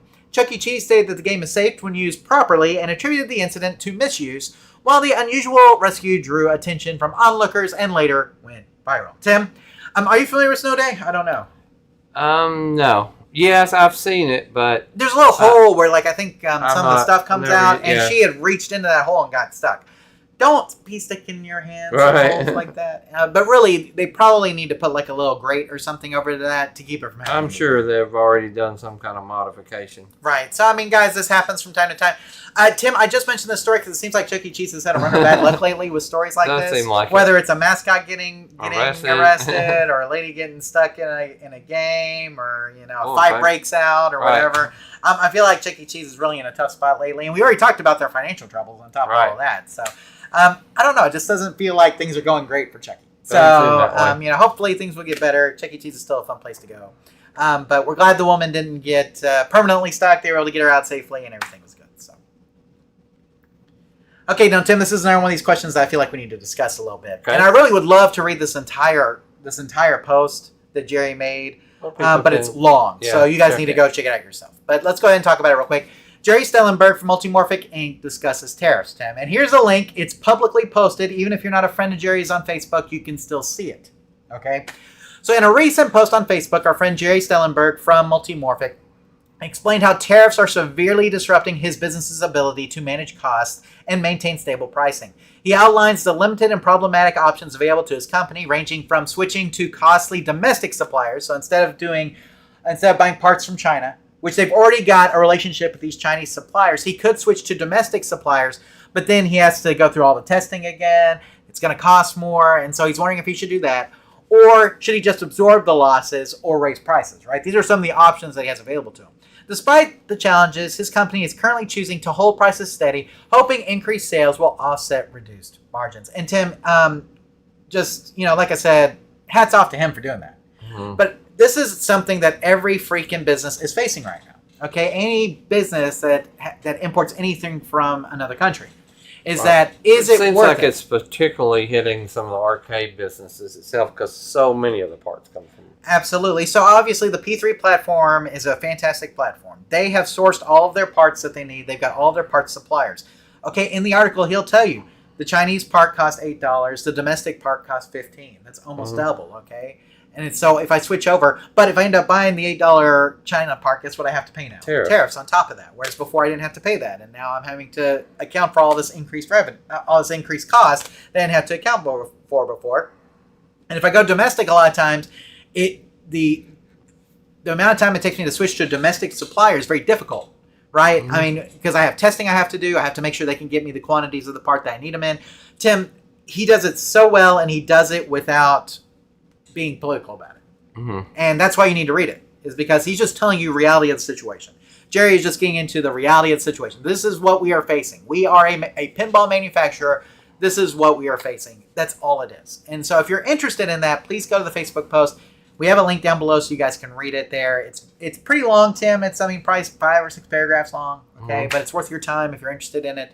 And right now, he's trying to hold prices where they are. I think most manufacturers, Tim, are trying to hold prices where they are, but they can't do it forever. If the tariffs continue, they're going to eventually have to raise prices in some form or fashion, regardless of whether they decide to continue to import parts from foreign countries and pay the tariffs, or whether they get domestic suppliers to supply the parts they're looking for. They're going to have to raise prices. That's what it comes down to.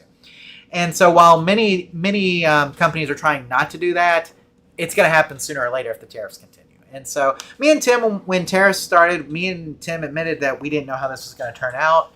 As far as all this is concerned, still don't know how this is all going to turn out. I think if it continues, though, we're going to see increased prices. Tim, we've already seen manufacturers announce increased prices. Sony on the PlayStation has announced increased pricing. Nintendo has announced increased pricing on some of their Switch consoles, Tim. We're already seeing manufacturers running into these tariff situations. And again, nothing political, just to say reality of the situation is that prices will probably have to go up if the tariffs continue to stay where they are. The problem with the China tariffs, Tim, is we've got this little thing doing this thing. Right. Where it's like they're going up and then they're going down, they're going up. Same way with India and some of the other countries.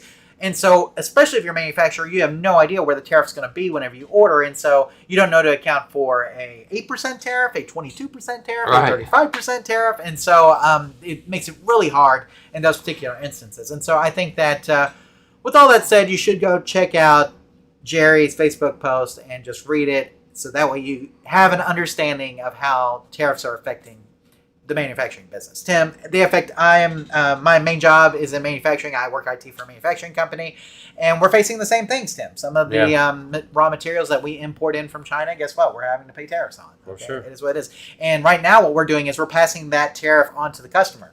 So basically you will see the price of the good, and then we have a line item now that says tariff on it that shows you what the tariff is. Okay. And that's what we pass that directly on to the customer. So like if you want a certain raw material from China, here's what it costs, here's the tariff price on top of that. And that's what you're paying. So we're passing along to our customers, and that means they're going to have to pass along to their customers, and so it'll get to the consumer in one way or another. Tim, any thoughts about tariffs or anything that Gerry's facing? No, we've talked about it before. I have not read the whole article either. I think you're right. I think we need to read it. Yeah, for sure. So y'all read that, though. The link is down below in the show description, or like I said, it'll be on the post for this episode. You guys can read it. Please just take some time, especially if you're here in the United States, to do that. I think it will help you have a better understanding of what's going on. So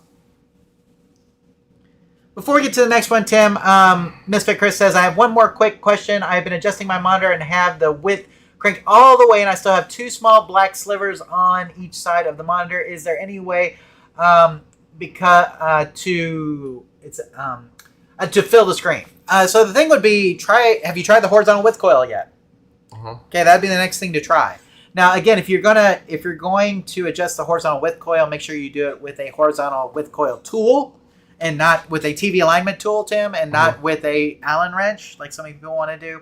Tim, we have an entire post on adjusting the width coil and video that you need to check out. So if you want to go that way, make sure you check out adjusting the width coil. The other thing you can do is install a monitor width kit on your monitor chassis, and basically what that is it comes with a kit of polypropylene capacitors that are kind of like chiclets, look like chiclet gum or something like that you can install on the monitor chassis that will help with screen width as well.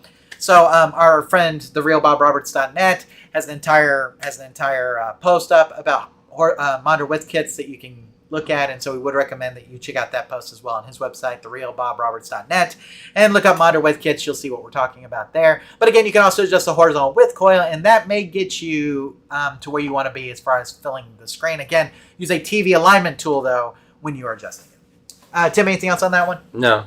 There we go. So we'll continue on here. Joe said the thing about CPS boards, look for battery death thing. Yes, so they have suicide as well, so be mindful of that. And I think that's it. So, okay, got two more little discussion sections here before we wrap it up for tonight, Tim. This next one is just more movie news, Tim. The Space Invader movie is apparently still happening, is what we're being told by Engadget. The long-delayed Space Invaders movie is reportedly moving forward with Warner Brothers New Line Cinema hiring Ben Zazov and Evan Turner of The Outlaws to write the script. While the rights were originally acquired in 2014, the project has changed creative hands since Greg Russo's involvement in 2019. No release date or plot details are confirmed, but interest is growing amid the rising popularity of video game adaptations. Now, Tim, there are a lot of people making the point that Space Invaders as a movie is no different than any other alien invasion movie, right? So what's the point in having the license when it's kind of a generic theme? Right. That was the point that a lot of people made on like Facebook. What do you think about that? I guess unless it's something to do with the way they come down or something that really makes you think about but I mean, it. How's it different than any other alien invasion movie? I mean, it's kind of the same kind of thing, right? Space Invaders, Don't know enough about it, really. Does it really just come down to the fact that it's a video game? It's a video game, and people want to. Video game movies have been doing really well. Maybe so it's like Tron, where you get sucked into the game or something. Yeah, maybe. I don't know. It's a good question. We'll find out, but I don't know what they paid for the license, but I think they may have overpaid them. That's all I'm saying. So there we go. But just be mindful. At some point, there probably will be a Space Invaders movie, and Tim, it may be terrible. So, you can see a little bit of the reflection of the TV and the thing there. Yeah. So there you go. So you're watching it, but you're not watching it. So, okay. And Tim, this is our last discussion question here. Now, this is not arcade related, but it is coin op related. Okay. Coin operate related. Okay. And I did post this. I don't know how many people saw it because it was on a Sunday. I think we posted it, Tim. But I found it very fascinating, and maybe you would too, Tim. Let's talk about it real quick.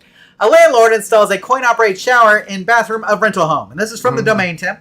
In the UK, a tenant discovered that her landlord had installed a coin-operated shower that charges around 50 pence, or $1, for 5 minutes of hot water, allegedly marketed as an energy-efficient upgrade. The surprise installation sparked outrage, with the tenant likening it to a public bathroom stall. The exchange went viral on TikTok as the story highlights rising concerns over tenants' rights, transparency, and fairness when landlords unilaterally introduce pay-per-use systems into rental properties. Now, the landlord said that I didn't go up on your rent. Right. Okay, but he did install a coin-operated shower, Tim. Right. So, what do you think about this coin-operated shower? Is this a new business we should be getting into? And does anybody have one of these in their house? That's what I want to know. So, what do you think? What do you think? Well, obviously, they're trying to save money and cut costs and things like that, but why not just have them like we do here? People pay their own electric bill. Sure. Or their own utility bills. Right. So this one wasn't all included, like your utilities were included, right? And so this was the solution for the landlord, basically not to have to go up on rent, saying, I'm only going to charge you for the hot water that you use. Right. And so, you're not going to be charged for cold water. So you can take cold showers every morning, too. Okay. Or pay $1 and have that hot shower ready, whatever. 5 minutes. Yeah, there you go. And that box that you see there on the slide, Tim, I know those of you guys are listening to the audio, that's an actual box that will do that. Wow, okay. Because they have them in places, and so you insert like 4 quarters into that bad boy. But I understand why she felt like it was like the toilet over there. They all let me give you a conundrum, Tim. Okay. Would you rather have your landlord go up on your rent by $50 a month, or have this installed on your hot water line in your shower? Probably that. Yeah. Okay. It would depend if it was only $30. I mean, that's kind of what he's getting, like an extra $30. So would you rather just pay the extra $30 or have the $1 coin-operated shower hot water? I guess we'd just rather pay it. I don't want to have to think about it every time or timing myself in the shower. Right, exactly. So I think that's a little excess, but yeah. Apparently it's a thing, Tim, like we said. So Misfit Chris says that's super funny, a coin-operated shower. Yes, only the hot water line, Tim. You can take a cold shower. That wakes you up, Tim. In fact, I've heard that cold water is really good for you. People take ice baths and stuff like that. But it's one of those things. So if you are interested, Tim, maybe this is something we need to get into. We need to get into coin-operated shower repair. Maybe this is going to become the next big thing. So, so that way we could be a coin-operated shower repair tip. Maybe so. So I don't know. But there you go, guys. Apparently, I'd like to see the wiring and how it all hooked up. That's what I want to know. I was wondering the same thing. I mean, maybe it's just a start-stop, though, in there. You know what I'm saying? Like, it's like a valve to where when you put the, you put the 4 quarters in and it just moves the valve, and then it's got little timer circuit in there, and after so long, just boop.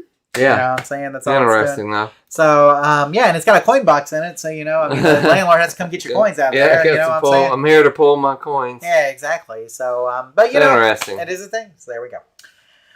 Over in the live chat, Tim, Misfit Chris says, what is the best place to buy capacitors to make cap kits for your chassis? Thank you guys for the epic show. So, if you want to buy individual caps, you can get those from like Mauser or DigiKey. If you're going to do like individuals. Most of the time, though, if you're buying caps, you're probably wanting to get a cap kit for like a specific monitor chassis. And if that's the case, then you can get one from pretty much any of the part suppliers that we have on our resources page at arcaderepairtips.com/resources. But arcadepartsandrepair.com has them. Mike's Arcade has them. Arcadeshop.com has them. Where else, Tim? We talked about earlier in the show. Syracuse Semiconductor has them. They all come from the same place. Zanin Electronics has them. So you can get them from several retailers. Just, again, arcaderepairtips.com/resources. Just look at the parts supplier page. You'll find a million people who sell cap kits. But if you want individual caps, you're better off going to like Mauser or DigiKey and then ordering the specific caps that you need. That's pretty much all the people who do the cap kits do, except they're just ordering the values they know go with whatever monitor chassis. Yeah. Plus, they send you the nice cap map, which is really nice to have. Shows you where all the caps are and everything like that. So, we'd recommend one of our suppliers. But if you want to order individual capacitors, then you could go to Mauser or DigiKey. You can get them off eBay. Sometimes it's cheaper to do that because you don't have, or Amazon, if you need. So, is there a difference with token and coin operations? He asked.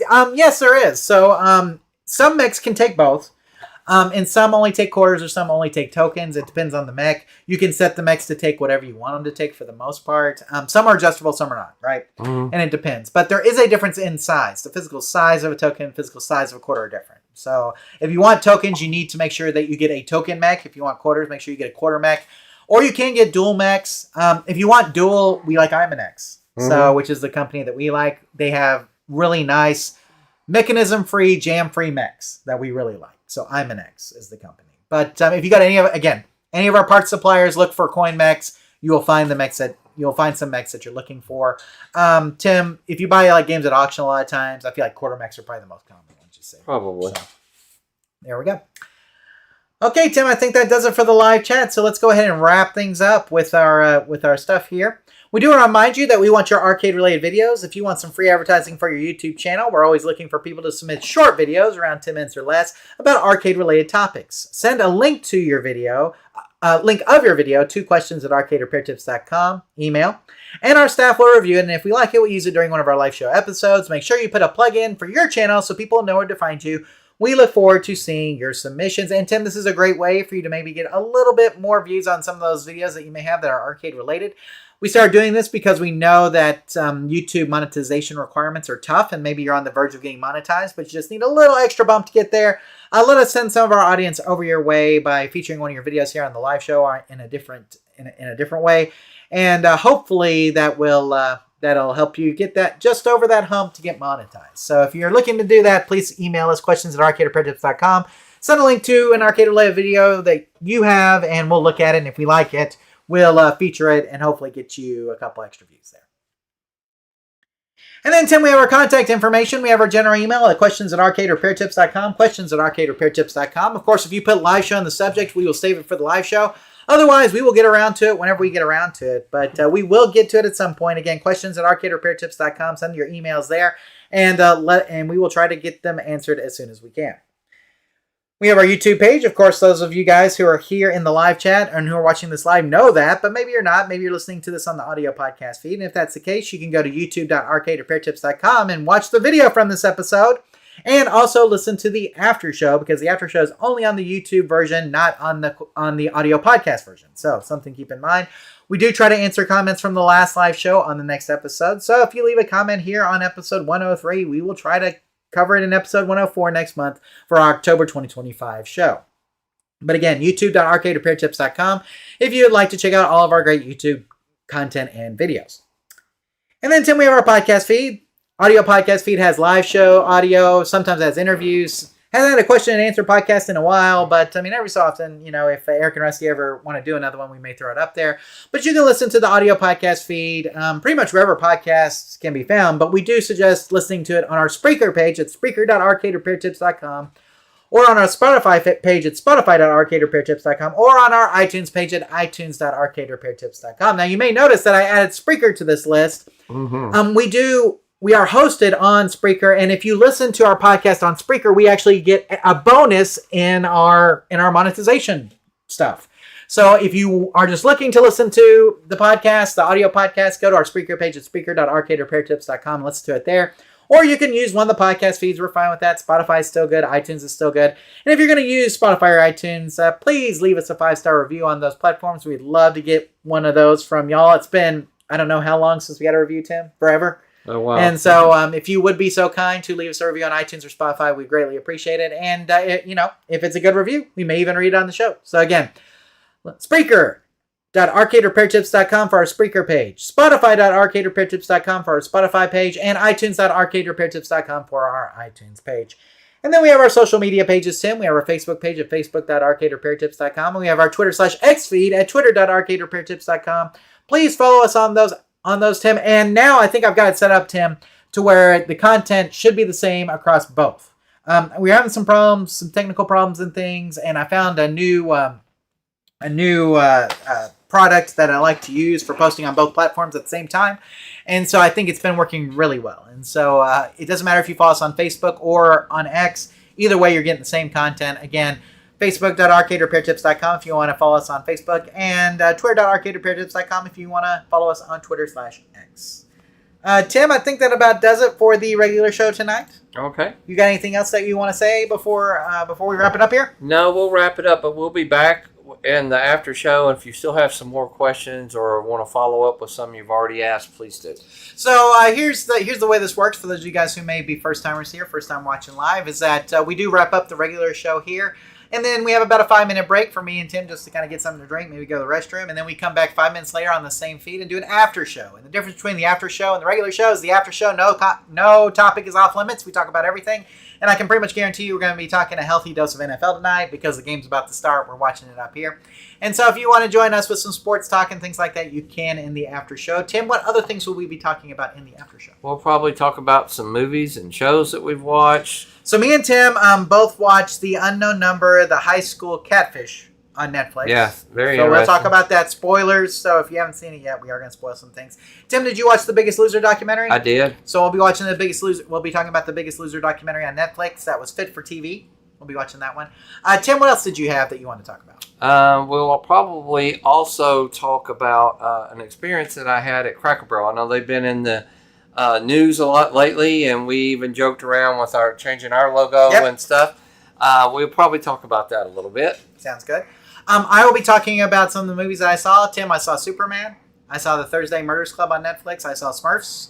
And then we're also going to talk about some of the shows I watched, including the 5-hour Billy Joel documentary. Okay. 5 freaking hours. I made it all the way through. What did I think? Stay tuned to the after show and you'll find out. Okay. Okay. Anything else here, Tim? Well, let's go. I gotta go. Well, we want to thank you guys for being here tonight and for joining us for the show. We want to thank the live chat. Big round of applause for all you guys in the live chat. We always love having you guys here. We want to thank all of you guys who did the quiz, even though Tim won for the first time ever. It was fun. We do want to thank you guys still for participating. It's always fun to do the quizzes and all of that good stuff. And for those of you guys who don't know when when the live shows occur, it's always on the first Thursday night of every month at 5:30 p.m. Central Time. So we will see you in October on the first Thursday night of the month at 5:30 p.m. Central Time. That'll be the next time we see you guys. And if this is your off-ramp, then we want to thank you for being here. We're glad that you watched. But if you want to, stay around for about 5 more minutes, and we'll do the after show, and you can ask us more arcade questions or questions about anything at that point. But again, thank you guys for watching. And remember, here at Arcade Repair Tips, when you fix the game, you play the game. Take care, everybody. We'll see you next month for our October show, or we'll see you here in about 5 minutes for the after show. Take care, everybody. See you soon.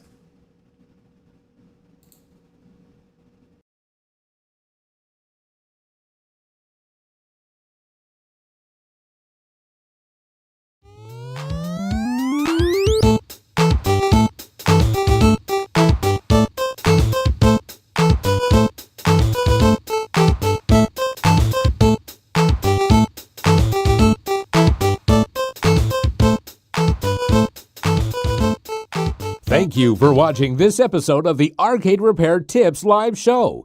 All of our past episodes are available on our website at arcaderepairtips.com or on our YouTube page. This show is intended for entertainment and educational purposes only. Please consult a professional before attempting to repair any coin-operated machines yourself. The preceding program is a Varcade Entertainment production.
And we're back with the after show for episode 103. Tim, how'd you think the regular show went? I think so. The trivia part was fun. We had some good questions. And You did really good. I'm surprised. I think a couple of were guesses and a couple of just luck. Yeah, that I happen to know. Well, I thought overall it was really good. So, look, the Neutron. They're doing a commercial for the Neutron movie here, Tim. Yeah. So me and Tim, like I said, coming up to the game. Yeah, we've already kind of set a time. I think we're going to go and see it. 10/9. So 10/9 is a preview night. Okay. That's when we're going to try to go. We'll try to go first thing. So we'll see it before everybody else. Oh, okay. But 10/10 is when it actually comes out. But I'm thinking 3D. Do you remember Tron Legacy? Like how good the 3D was in that? Mm-hmm. That's why I'm thinking 3D. I haven't seen anything. I can't remember the last thing I saw in 3D. Me either. Probably that. I don't go to 3D very often, so looking forward to it. Tim, how was your August? How was your Labor Day? Well, it's good. We didn't. I just finished up a long 2 weeks at work, and so I had a 3-day weekend. I really just kind of stuck around my house and tried to do some little chores and rested up some. Watched some college football. Yeah, I know there's a lot to watch. I know you're a little disappointed. My team looked pretty good, but they weren't playing anybody. Right. So, but the quarterback they did find a quarterback. Yeah. So I think we'll be pretty solid, but at least better than we were last year. Yeah, I mean, it's hard to gauge how Arch Manning's going to do off one performance against a really great college team. Yeah, again, in their home. Exactly. Coming right off of, I mean, that would be tough for anybody. We're talking about Texas, Ohio State. Yeah. We should mention that was tough for anybody to step into that, but a freshman or redshirt freshman quarterback, that was pretty tough. Agreed. So had they played the same team Oklahoma did, they would have won probably by 50 yeah, and points. I think this week we're playing like San Jose State or something. Yeah. You know what I'm saying? So, Boys to Men, Tim. They're from Philly. Okay. So, again, we got the game up here. So, Arcade Survival Series says, "What's up, Arcade peeps? What's up with you, man? Thanks for being here." So we're in the after show now. So we've already finished up the regular show. No topics off limits. So if you guys have anything you want to talk about, please let us know. Labor Day was pretty lazy, Tim, for us as well. I think everybody's just tired from school, and so we literally Saturday we did nothing.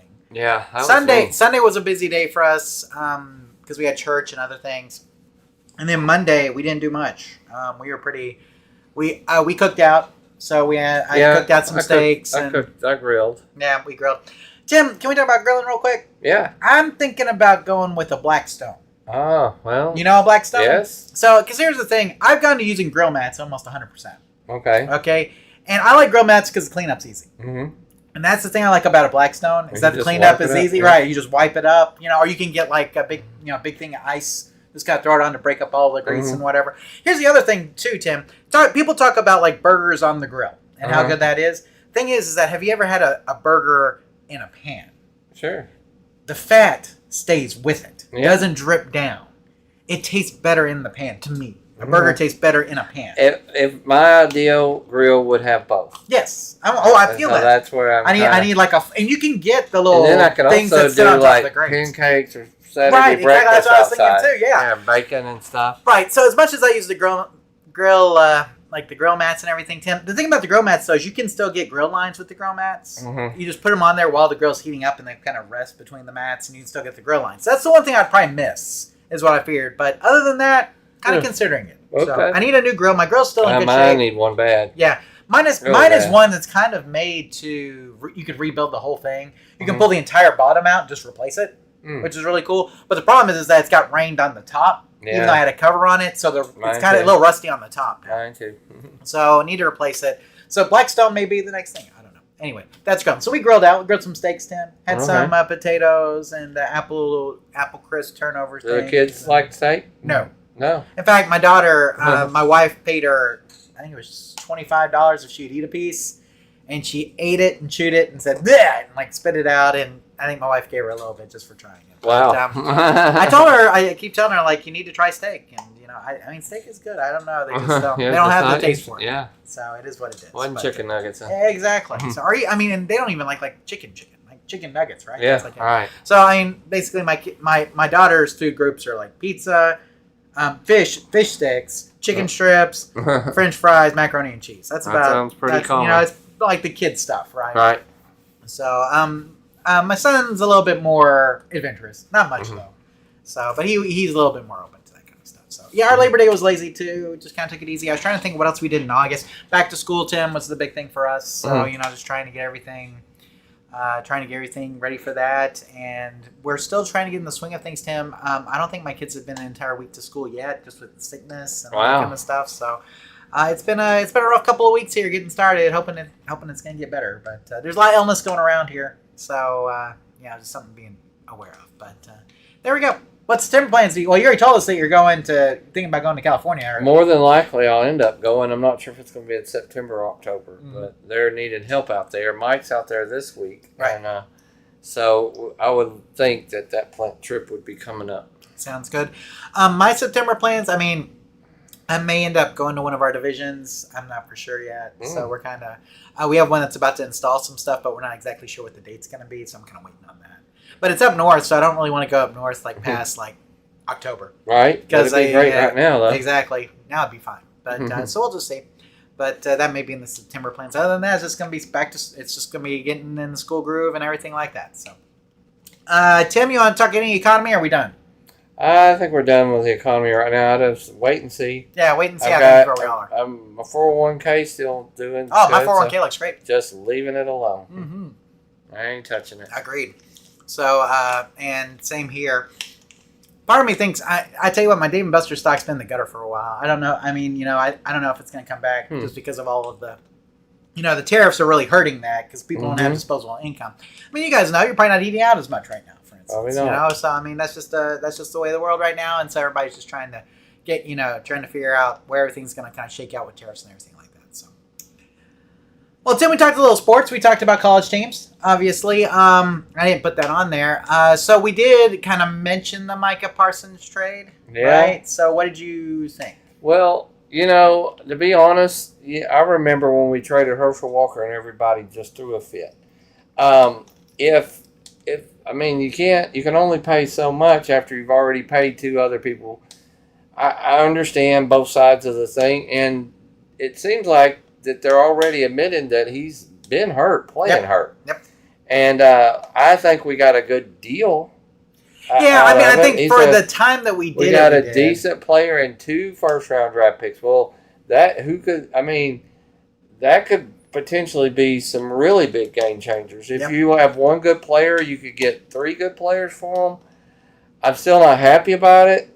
I wish that I wish he could have just said, we're fighting over when you got that much money. Right. I mean, he could have stayed. He always said he was big Cowboys. It just kind of, it's not about the money. Well, it was about the money. It was about the money. And I don't blame him. So. Yeah, I think people were disappointed with the return. I don't see it nearly as bad as they offered him a good deal. Yeah.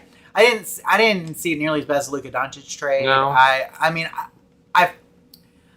I think the return was okay. It wasn't great, Mm-hmm. but it was okay. And I'll take an okay return. If you would have traded him closer to the draft, I think you would have had a better chance. The problem was at that point we thought we'd still sign him. Right. And so, I don't know how they could have played it. Yeah, I wish it would have been this year. So you would have got those players for this year, and you could have got somebody a position that you really needed. Yeah, so one of the first round picks is 26. One of them is in 27. And it's all dependent on how Green Bay does. And we all know Green Bay's really good, so those may end up dropping to either low first round or upper second round. Right. So, that's the problem. But here's the thing. If Green Bay sucks it up, though, we're going to have really great picks. Do they not do a franchise tag anymore, or did they already put that on Dak? No, they could have used the franchise tag. They could have done that. Yeah, I kind of wonder why they didn't. Well, I think because Micah didn't want that. Mm. And another thing was that I heard that he wanted to be reclassified as a linebacker so they'd have to franchise tag him more. Mm. Which was interesting. Like, he was trying to petition the league to get that done. Oh, okay. So there's a lot of moving parts that were happening. And I think the Cowboys were just kind of like, screw it. Right. We're just going to get it done. So I understand. But it's very interesting. So, Tim, let's talk some baseball real quick. Texas Rangers are in the hunt. Are they finally? We're a game and a half out of the wild card as of today. They're trying. We're trying. And so I don't know what's going to happen, but I'm here for the ride as always. So I'm watching, and we're playing the Astros this weekend, Tim. And we got to do good. Right. You just sweet. Did you see... it kind of went viral, the moment with Framber Valdez. I did not. Okay, so there's this moment, Tim. It's in a Yankee game. It was the other night. Framber Valdez is a starting pitcher for the Houston Astros. Right. And so bases are loaded with Yankees. I forget who's up at bat. And the catcher hits the button for like a pitch. But as soon as he hits it, he realizes he hits the wrong one, and he starts to wave at the pitcher, saying, "Hey, I need you to throw this," and kind of gives him the signal to throw something else. Mm-hmm. Well, the pitcher doesn't see it. He throws the original pitch, and the guy hits a grand slam. Okay. Wow. 2 pitches later, the catcher calls for like a slider on the pitch comm. The pitch comm is a little device that, it's like got a little earpiece in the pitcher's ear, and it's got a little button that the catcher hits, and basically it transmits that. Okay. And so the catcher calls slider, and he sets up for a slider. And Framber Valdez throws a fastball right at him and beans him in his chest protector. Mm. And everybody thinks it was on purpose. Okay, I would have thought that. Okay, but nobody's ever seen that before. They've never seen a pitcher and a catcher go at it like that. Oh. Like, this has never happened in baseball. Oh, he hit the catcher, not the batter. Okay. No, he hit the catcher. Okay, the guy who called for the pitch that gave up the grand slam. Okay. You need to see the video and see what you think. Okay. Let me know what you think. Do you think it was intentional that the guy that Framber Valdez wanted to hit the catcher to give him payback, or do you think it was accidental? He threw the wrong pitch. I would say it looked very purposeful to me. Okay. But I'll let you make up your own minds. I'll have to see that. There we go. Real quick, George Joe says... Pickens already made a catch, by the way. Oh, there you go. Let's see. Joe says, I welded my grill from an old water heater. I used wood I cut and have a stash of apple and cherry from my trees when I want to smoke with flavor. I haven't bought a charcoal or propane grill in years. Very nice. I'm a propane guy because I want it easy and quick. So I want it quick. I love a charcoal grill and the way the way it smells, the way it tastes, but it's just too much trouble for me to do all the cleanup and everything. So, like I said, I use grill mats even. That's how lazy I am. So it's what it is. But that's a great setup, Joe. Okay, so baseball-wise, Tim, Rangers may get in there. Astros are still number one in the division. Mariners are just above us. And then I think that Boston and the Yankees have the first two wild card spots as of now. Okay. That may change. We'll see. NFL, Tim, we already talked about the trade, but we also know that the Eagles versus Cowboys is tonight, and it's happening right now. We're watching it, and the Cowboys got a 3-1 going on right now. We're going to see if they can convert real quick before I go on and say anything else, Tim. Drops back. It's a pass, and is he going to get it? Oh, look at that, Tim. Almost a touchdown. Oh, my goodness. CD Lamb. That was almost a horse collar tackle style right there, I think. Got to be careful with those. So first and goal. There we go. First and goal. Okay, so there we go. Let's see. Is there anything else I want to cover, Tim? College football-wise, it was good games, I thought. I didn't watch a lot of good games. But, a lot of good games. Even the Texas-Ohio State was good. I mean, it was close. It was a great game. So, but Ohio State's defense, man. There it is. Flags galore. Okay, so there were some good college games, Tim. College football's in full swing now. Anything else, Tim? You got any high school football games or anything? No, I haven't really kept up my high school. I think they play tomorrow, of course, in the first game. So we'll be interested to see how they do. Nice. That one of my friends, his son is playing, and he is one of their star players. He's already signed with Navy. I think. Nice. Army or Navy one. I can forget. Okay, yeah, we have a young man that went to our church, Tim, and his parents are in my Sunday school, and he went to Air Force, and he's playing for Air Force. Nice. So he's in Colorado Springs, which we went on vacation, of course, and touchdown Cowboys. Wow. So first drive, marched it all the way down. He had a good series. Yes, he did. Javonte Williams. I don't know. Let's see if it says how many yards. He probably had 30 yards on that first series. There you go. Okay, well, I'm not keeping that. Tim's watching it more than I am. Let's talk about your Cracker Barrel experience before we get into movies and TV show talk, Tim. You kind of mentioned the pegs. There's a lot of controversy over, the logo change and not just the logo. Yeah, they've been changing the country store to be more like a boutique almost instead of the country store and things. Yeah. And so I was in Arkansas. It was the night before I was scheduled to leave. I had a really busy Friday, and I wanted to get on the road as soon as I could. And I realized I always buy my daughter, and now my granddaughter, of course, something when I travel. I want to get her a magnet or something. So I thought, where could I go? Maybe Walmart. Everything was closed. Lady said, there's a great big souvenir shop just a few blocks from here. I'm like, but are they closed now? Oh, yeah, they won't be open until 9 in the morning. Well, I had to leave at 7. Sure. So I thought, then I saw the Cracker Barrel, and I thought, you know what? Cracker Barrel probably will have something there. Yeah. And they had a very limited area of Arkansas stuff, which was a little disappointing, but they had enough. I got a couple of things. Then I saw this little outfit for my granddaughter, and it said Huddles and Cuddles. So it was a little football outfit with a little puffy jacket. And my daughter was saying how she doesn't have any coats or anything. Yeah. It's not going to get cold here for a while, but when it does. And I looked at it. 2 weeks out of the year. And I looked at it, and I'm like, ooh, it's a size 9, which means she could wear it today, but can she wear it in a month or two from now? You know the struggle, right? Yes, absolutely. So I went ahead and bought it, and I got it there, and my daughter's like, oh, my God, it's so cute. I love it. She goes, oh, man, we're going to have to wear this quick. And then I thought about it. I said, I remember I bought it in Arkansas, and I said, well, we have a Cracker Barrel. I wonder if they have the same clothes and would let me exchange. And so I went there, and the lady said, we have that same thing. And so we went over there, but, of course, same size. Didn't have a 1-year-old. She's 6 months old. She's wearing 1-year-old clothes. And she said, we had the same size. And she said, but you can trade it. Here's another outfit. And we found something. Wasn't quite the same, but it was cute. And she let me trade it. And then I told my wife, I said, hey, well, while we're here, why don't we just eat here, And so the service, and it's kind of like one of those, it's not near our house, where ours is. It's pretty far, yeah. And so we just don't eat there. It's 20 minutes out there from where I am. We don't normally eat there, not because of anything political or we don't like it. It's just not convenient. Yeah. But we were right there. So, and I forget how good it is. It's good. And it was really reasonable. I was like, it is reasonable. Oh my gosh, we had all the breakfast. I think we ate like 6 biscuits. And I had pancakes and eggs and bacon and sausage and gravy and, all this. And it was like $36 for 2 people.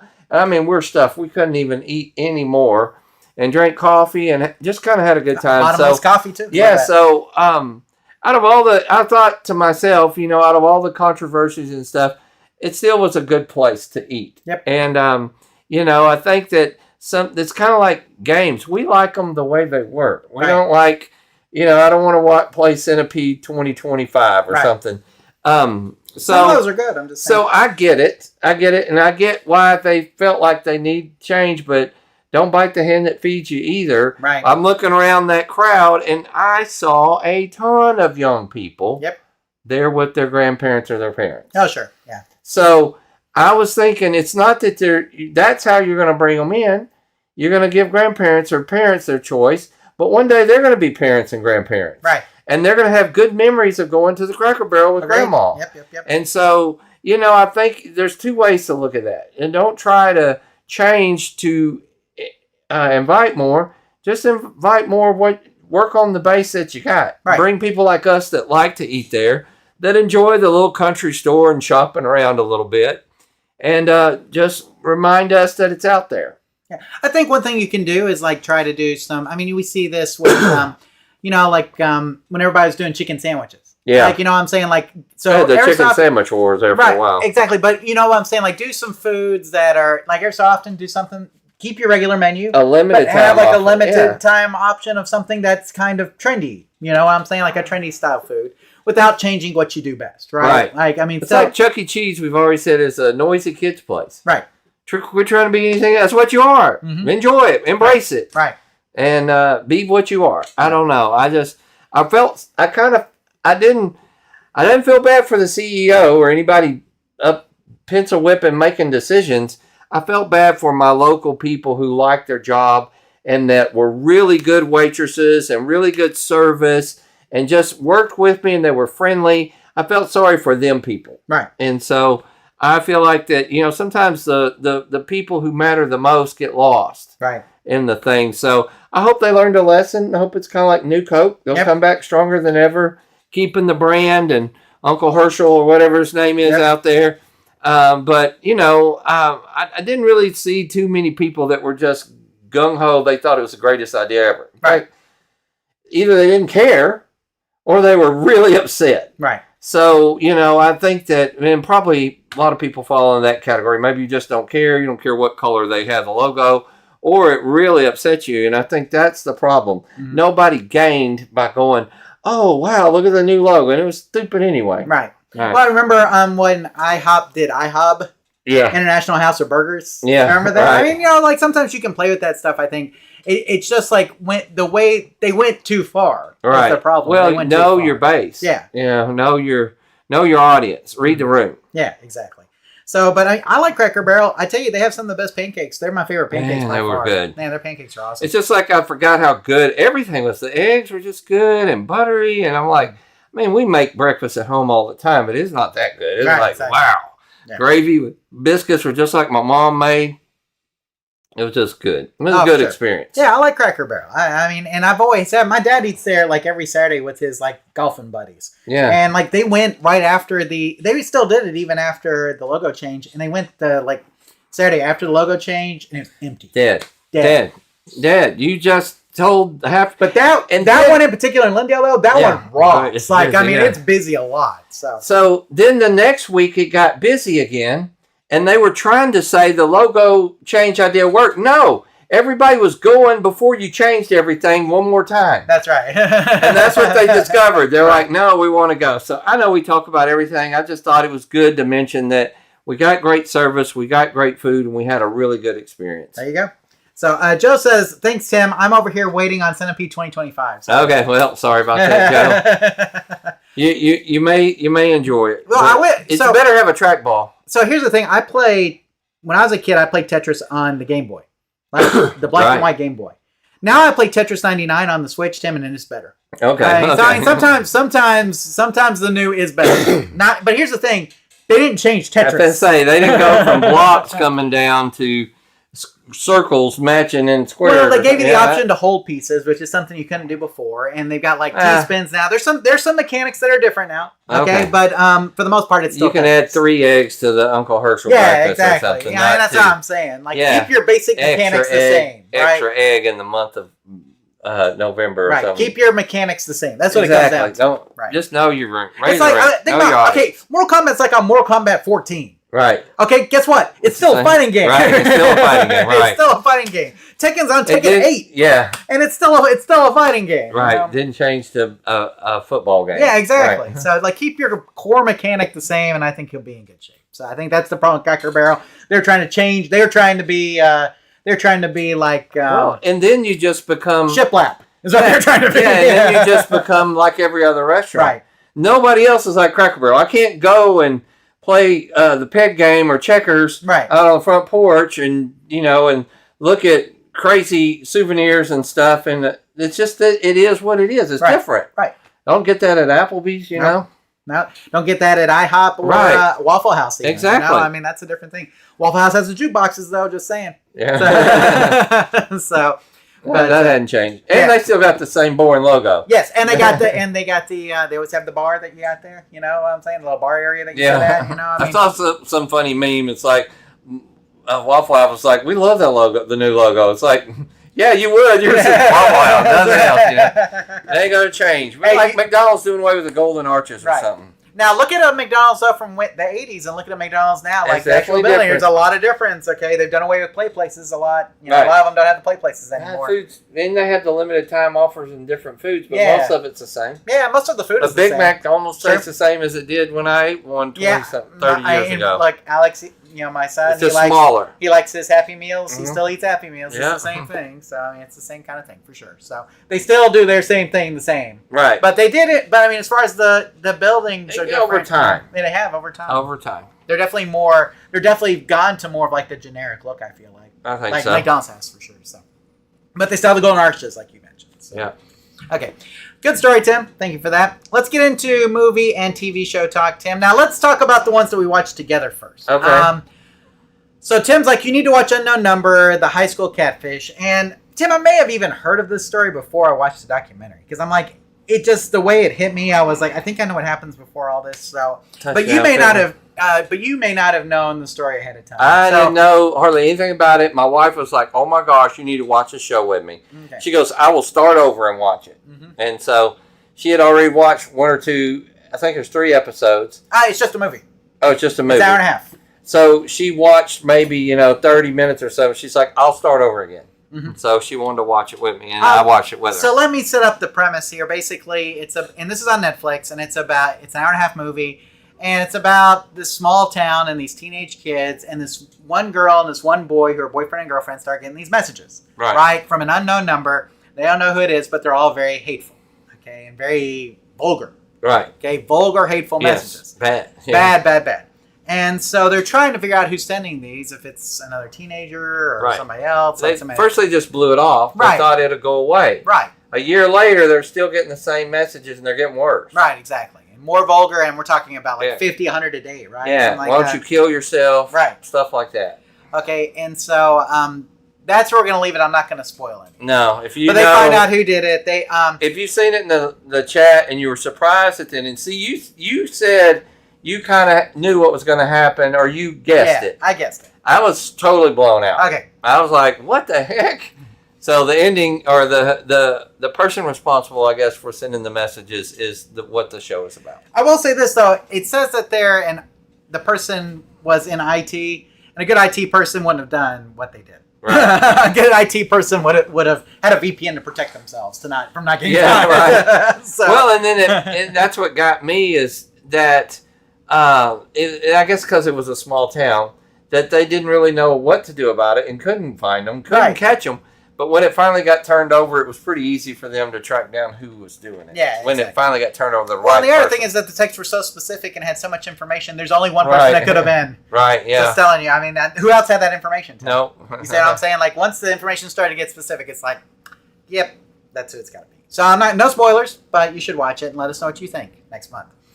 Let's talk about Fit for TV, the reality of The Biggest Loser, Tim. What do you? So.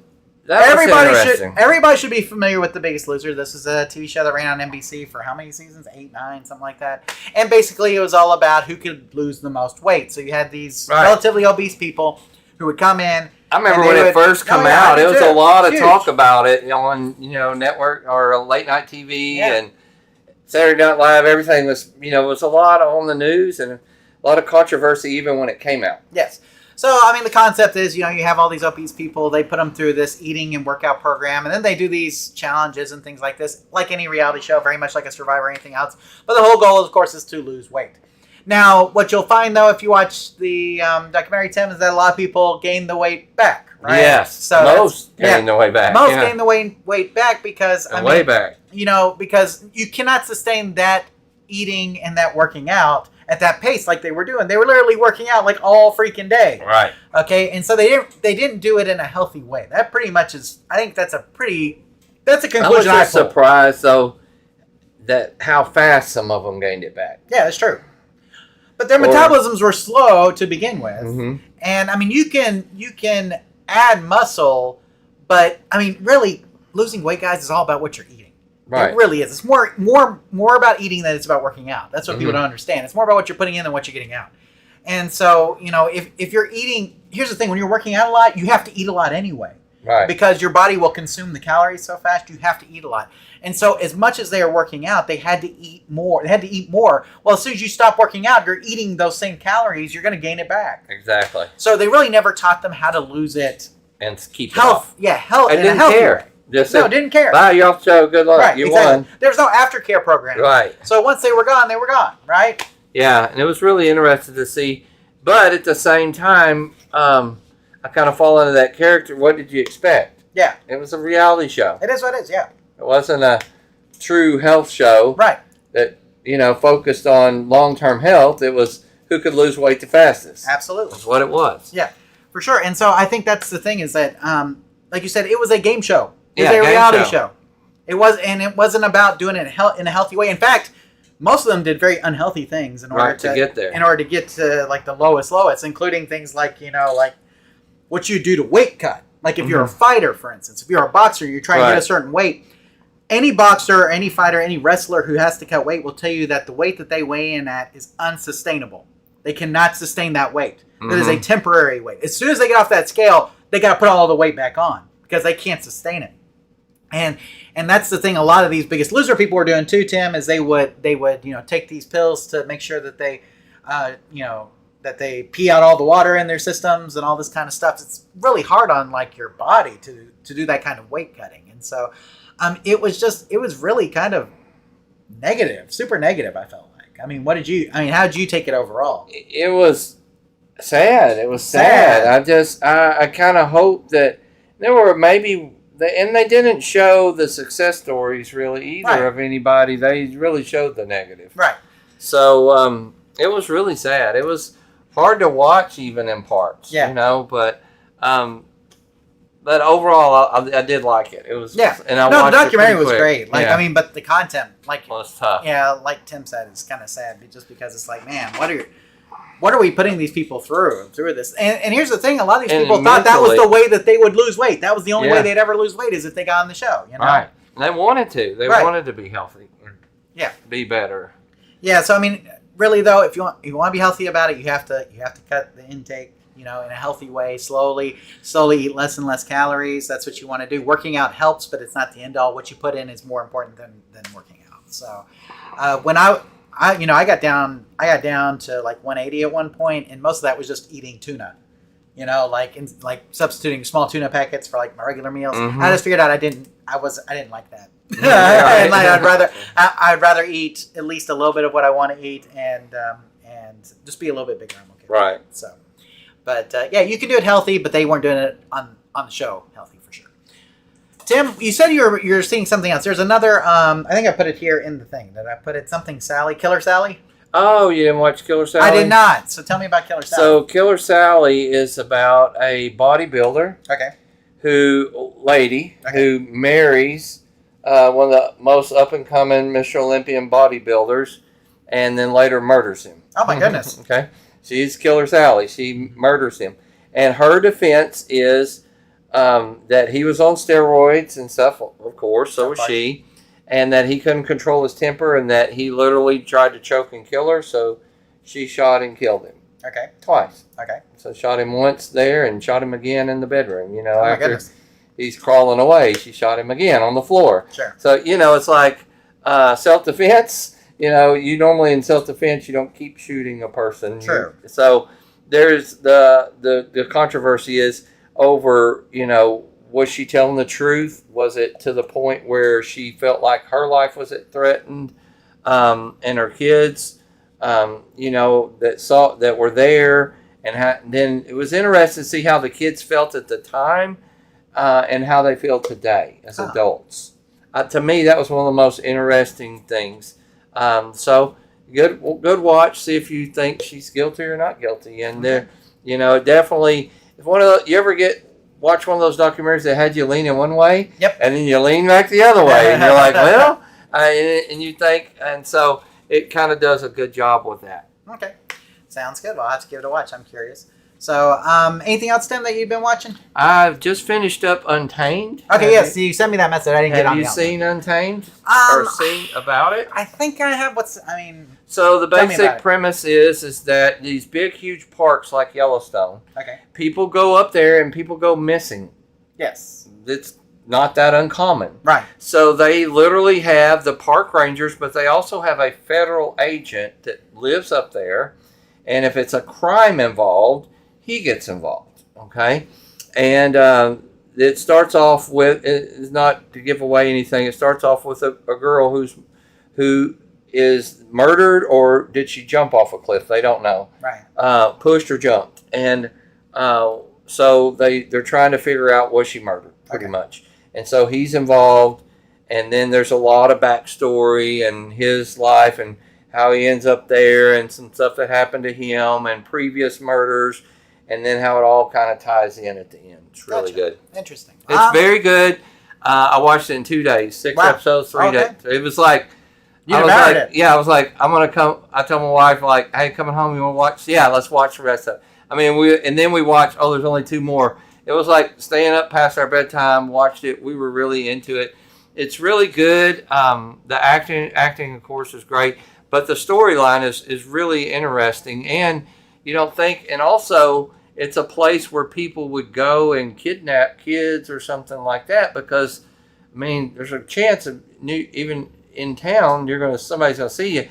Out there, they just kind of felt like nobody was watching. Right. And they would take advantage of that. So, was it a serial killer? Was it an old killer come back or something like that? Or was it the same MO?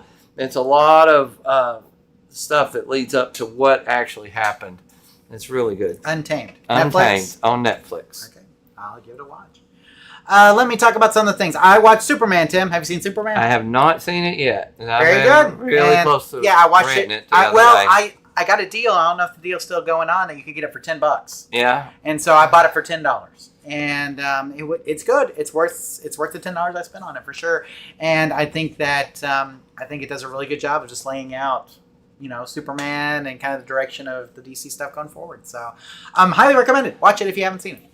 I watched Smurfs with the kids. Okay. The new Smurfs. It's okay. It's a kids movie, but it went out of theaters quick. Yeah. It was in theaters, then gone. Yeah. So, I don't know. If your kids have seen everything else like my kids have, you should probably watch it. But I would watch The Bad Guys too, Lilo and Stitch, Minecraft movie. There's about a million other movies I'd watch before this one. So, just decide, just whatever you think. Like I said, if your kids watch everything else and they want to watch this, it's fine.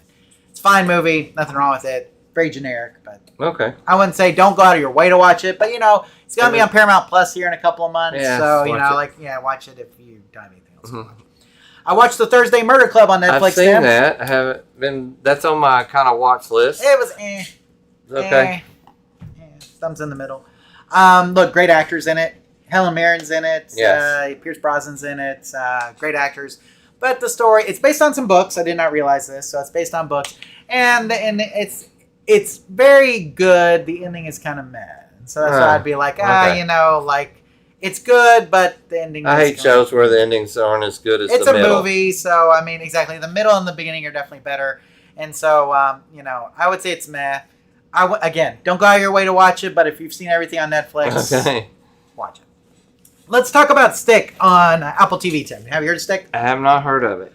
Owen Wilson plays like an old, washed-up golfer. Okay, I have heard of it. Okay, and it's on Apple TV Plus. Yeah. And he finds this young man who he's a golf pro at like a golfing range now. Right. He used to be a pro golfer. Right. But now he's like a golf pro. Like a protege, right? Right. And he finds a kid that just smacks the cover off of it. Just seems perfect. And so like he talks to the kid's mom and she wants like $10,000 and all this stuff to go on this tour. And so he comes up with it and he's kind of shady, Tim. Uh-huh. Owen Wilson's kind of shady in this.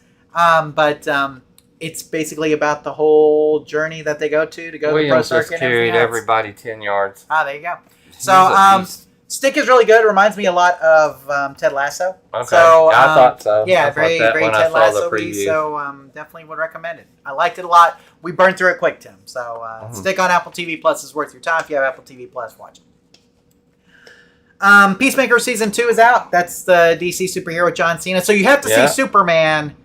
Superman ties directly into Peacemaker Season 2. So that's one of the reasons why I watched Superman first. Okay. So I watched Superman, then Peacemaker Season 2 kind of dives straight into it, and they're releasing those weekly. Of course, Peacemaker is played by John Cena, Tim.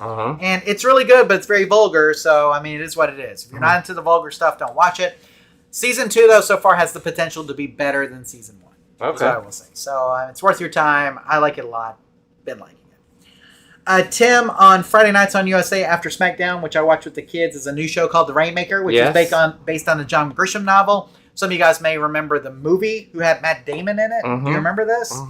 This is the show based on the same novel, and it's really good. It's basically about a lawyer he's a young lawyer who tries to get with a big firm and can't do it, and ends up going to take these kind of low-income cases just to make money, to see if he can. Well, the thing is, they want to take cases against big corporations that they know they can win, and so like healthcare cases are really big. Like, okay, this healthcare company screwed me.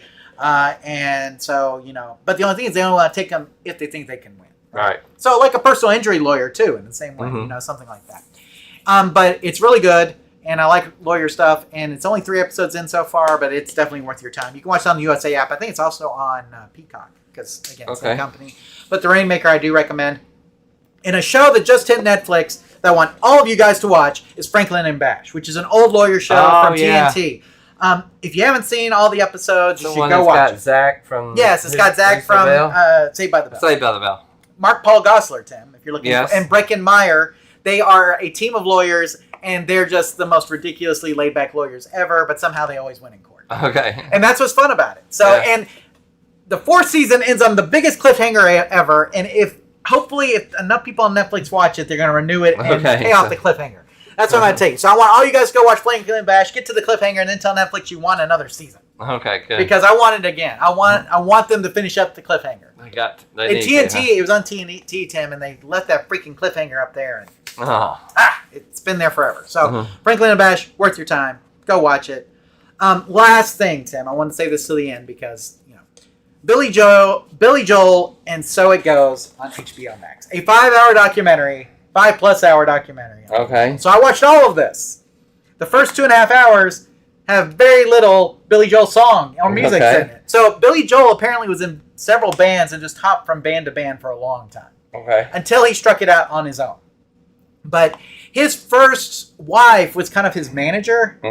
And then they kind of, when they broke up, her brother became his manager and screwed him royally. Oh, wow. Royally. And so the first 2.5 hours are basically Billy Joel getting screwed. Okay. All right. But I tell you what, like, it tells his story all the way up to now. Okay. And golly, his music is great. His story is great. And he seems just like the dude you'd think the dude was, who was who lived this life. Right. Who was the model he was married to for all those years? Christy Christy Brinkley. Brinkley. They go into Christy Brinkley stuff like a lot, which is amazing. And their relationship was great. You know what the problem was? Billy Joel was the problem. And Billy Joel will tell you that Billy Joel was the problem. He had an alcohol problem. Okay. And he got into a lot of relationships with the alcohol problem. That's why him and Christy broke up. Wow. It was, and here's the thing: they interview her in it too. And when they're both talking about when they got the divorce, dude, they're both crying. Wow. Like they loved each other. They really loved each other. I really do think that. It's just that like Christy, basically, he came to bed one night drunk, and said, "I'm done." Yeah. Like I'm done. She had to draw the line. She drew the line exactly. It's just too much. By the way, Cowboys just scored. It's 13-7. Second Now time they had the 14-7. ball, and that was Williams that scored again. There you go. So, no, Tim, it was sad. And then the same thing with the next wife that he married, who he wasn't married to very long. Same thing, though, alcohol problem. Wow. But now he's married. He's got 2 kids that are like 4 and 6, like young, and he's in his 60s. Mm-hmm. And the other thing is, you may not know, is he does like a random residency at Madison Square Garden. Like he'll just do 2 weeks or a month, like where he'll just play, and he sells every single one of them out. He's been doing this for over a decade. It's crazy because people still pay to see him. You know why? Because his music is amazing. Like his music is still good. It stands the test of time. Billy Joel music is some of the only music that actually is still good now. So highly recommend. It's on HBO, right? Well, you gotta highly recommend. I would think you have to have some time.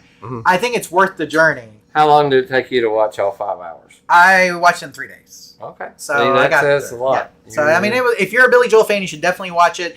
If you've ever liked a Billy Joel song, you should watch it. But the 2.5 hours is tough, but it's fascinating because I mean, he grew up poor, guys. He grew up poor. Yeah. I mean, he was dirt poor. You know what I'm saying? And he was just going from band to band. Sometimes his first wife he stole from a friend. He was a friend's wife and he stole her. Wow. That's another thing you should know. Was not a good guy at the beginning. Huh? No, I mean, but here's the thing: he makes no excuses. He really doesn't. He's like, it was a bad thing to do. And here's the thing, though: him and that friend, still friends. Nice. Wow. I mean, can you steal a guy's wife and still be friends with them? I don't think so. Only Billy Joel. Not much. Only Billy Joel. So, of course, that was after he broke up with her, and then I think that they finally became friends again. 5 hours. Watch it if you're a big Billy Joel fan. It's good, but it's long. So, well, speaking of long, it's getting there. We're 8 o'clock, and I'm ready to watch the rest of this game. Let's give them the score. It's 14-7 Cowboys right now, which is very surprising to me. So, yeah, very surprising. It's a good game. Can we keep this up, Tim? I don't know. What are you, as a professional football analyst? What is your prediction? I think that we got the ball twice, scored twice. We looked pretty good on offense. We didn't have much running game the last couple of years. That guy looks awesome. Pickens has already made a couple good plays. Them two and CeeDee Lamb together. Offensively, we're good. Defensive, though, they scored the first time they got the ball. So whoever's defense steps up will win this game. Probably whoever gets the most turnovers. Do you think that their defense will adjust? So that's my question. Yeah, that'll be the question. Sounds good. This is going to be whoever wins the defense. So enjoy the rest of your night watching football if you're going to do so, or if you're just going to leave and go do something else, do that. Maybe you're going to go fix some games. That's what I would think. So if you are, good luck with that as well. And we'll see you back here in October for our next live show. Until then, if you need us, questions at arcaderepairtips.com. Or you can call us, 972-8-AR-TIPS. If you want to leave a message or text us, you can always do that as well. That's possible. But we look forward to seeing you guys next month. Take care, everybody. And have a great night. And like I said, enjoy your September. We'll see you in October.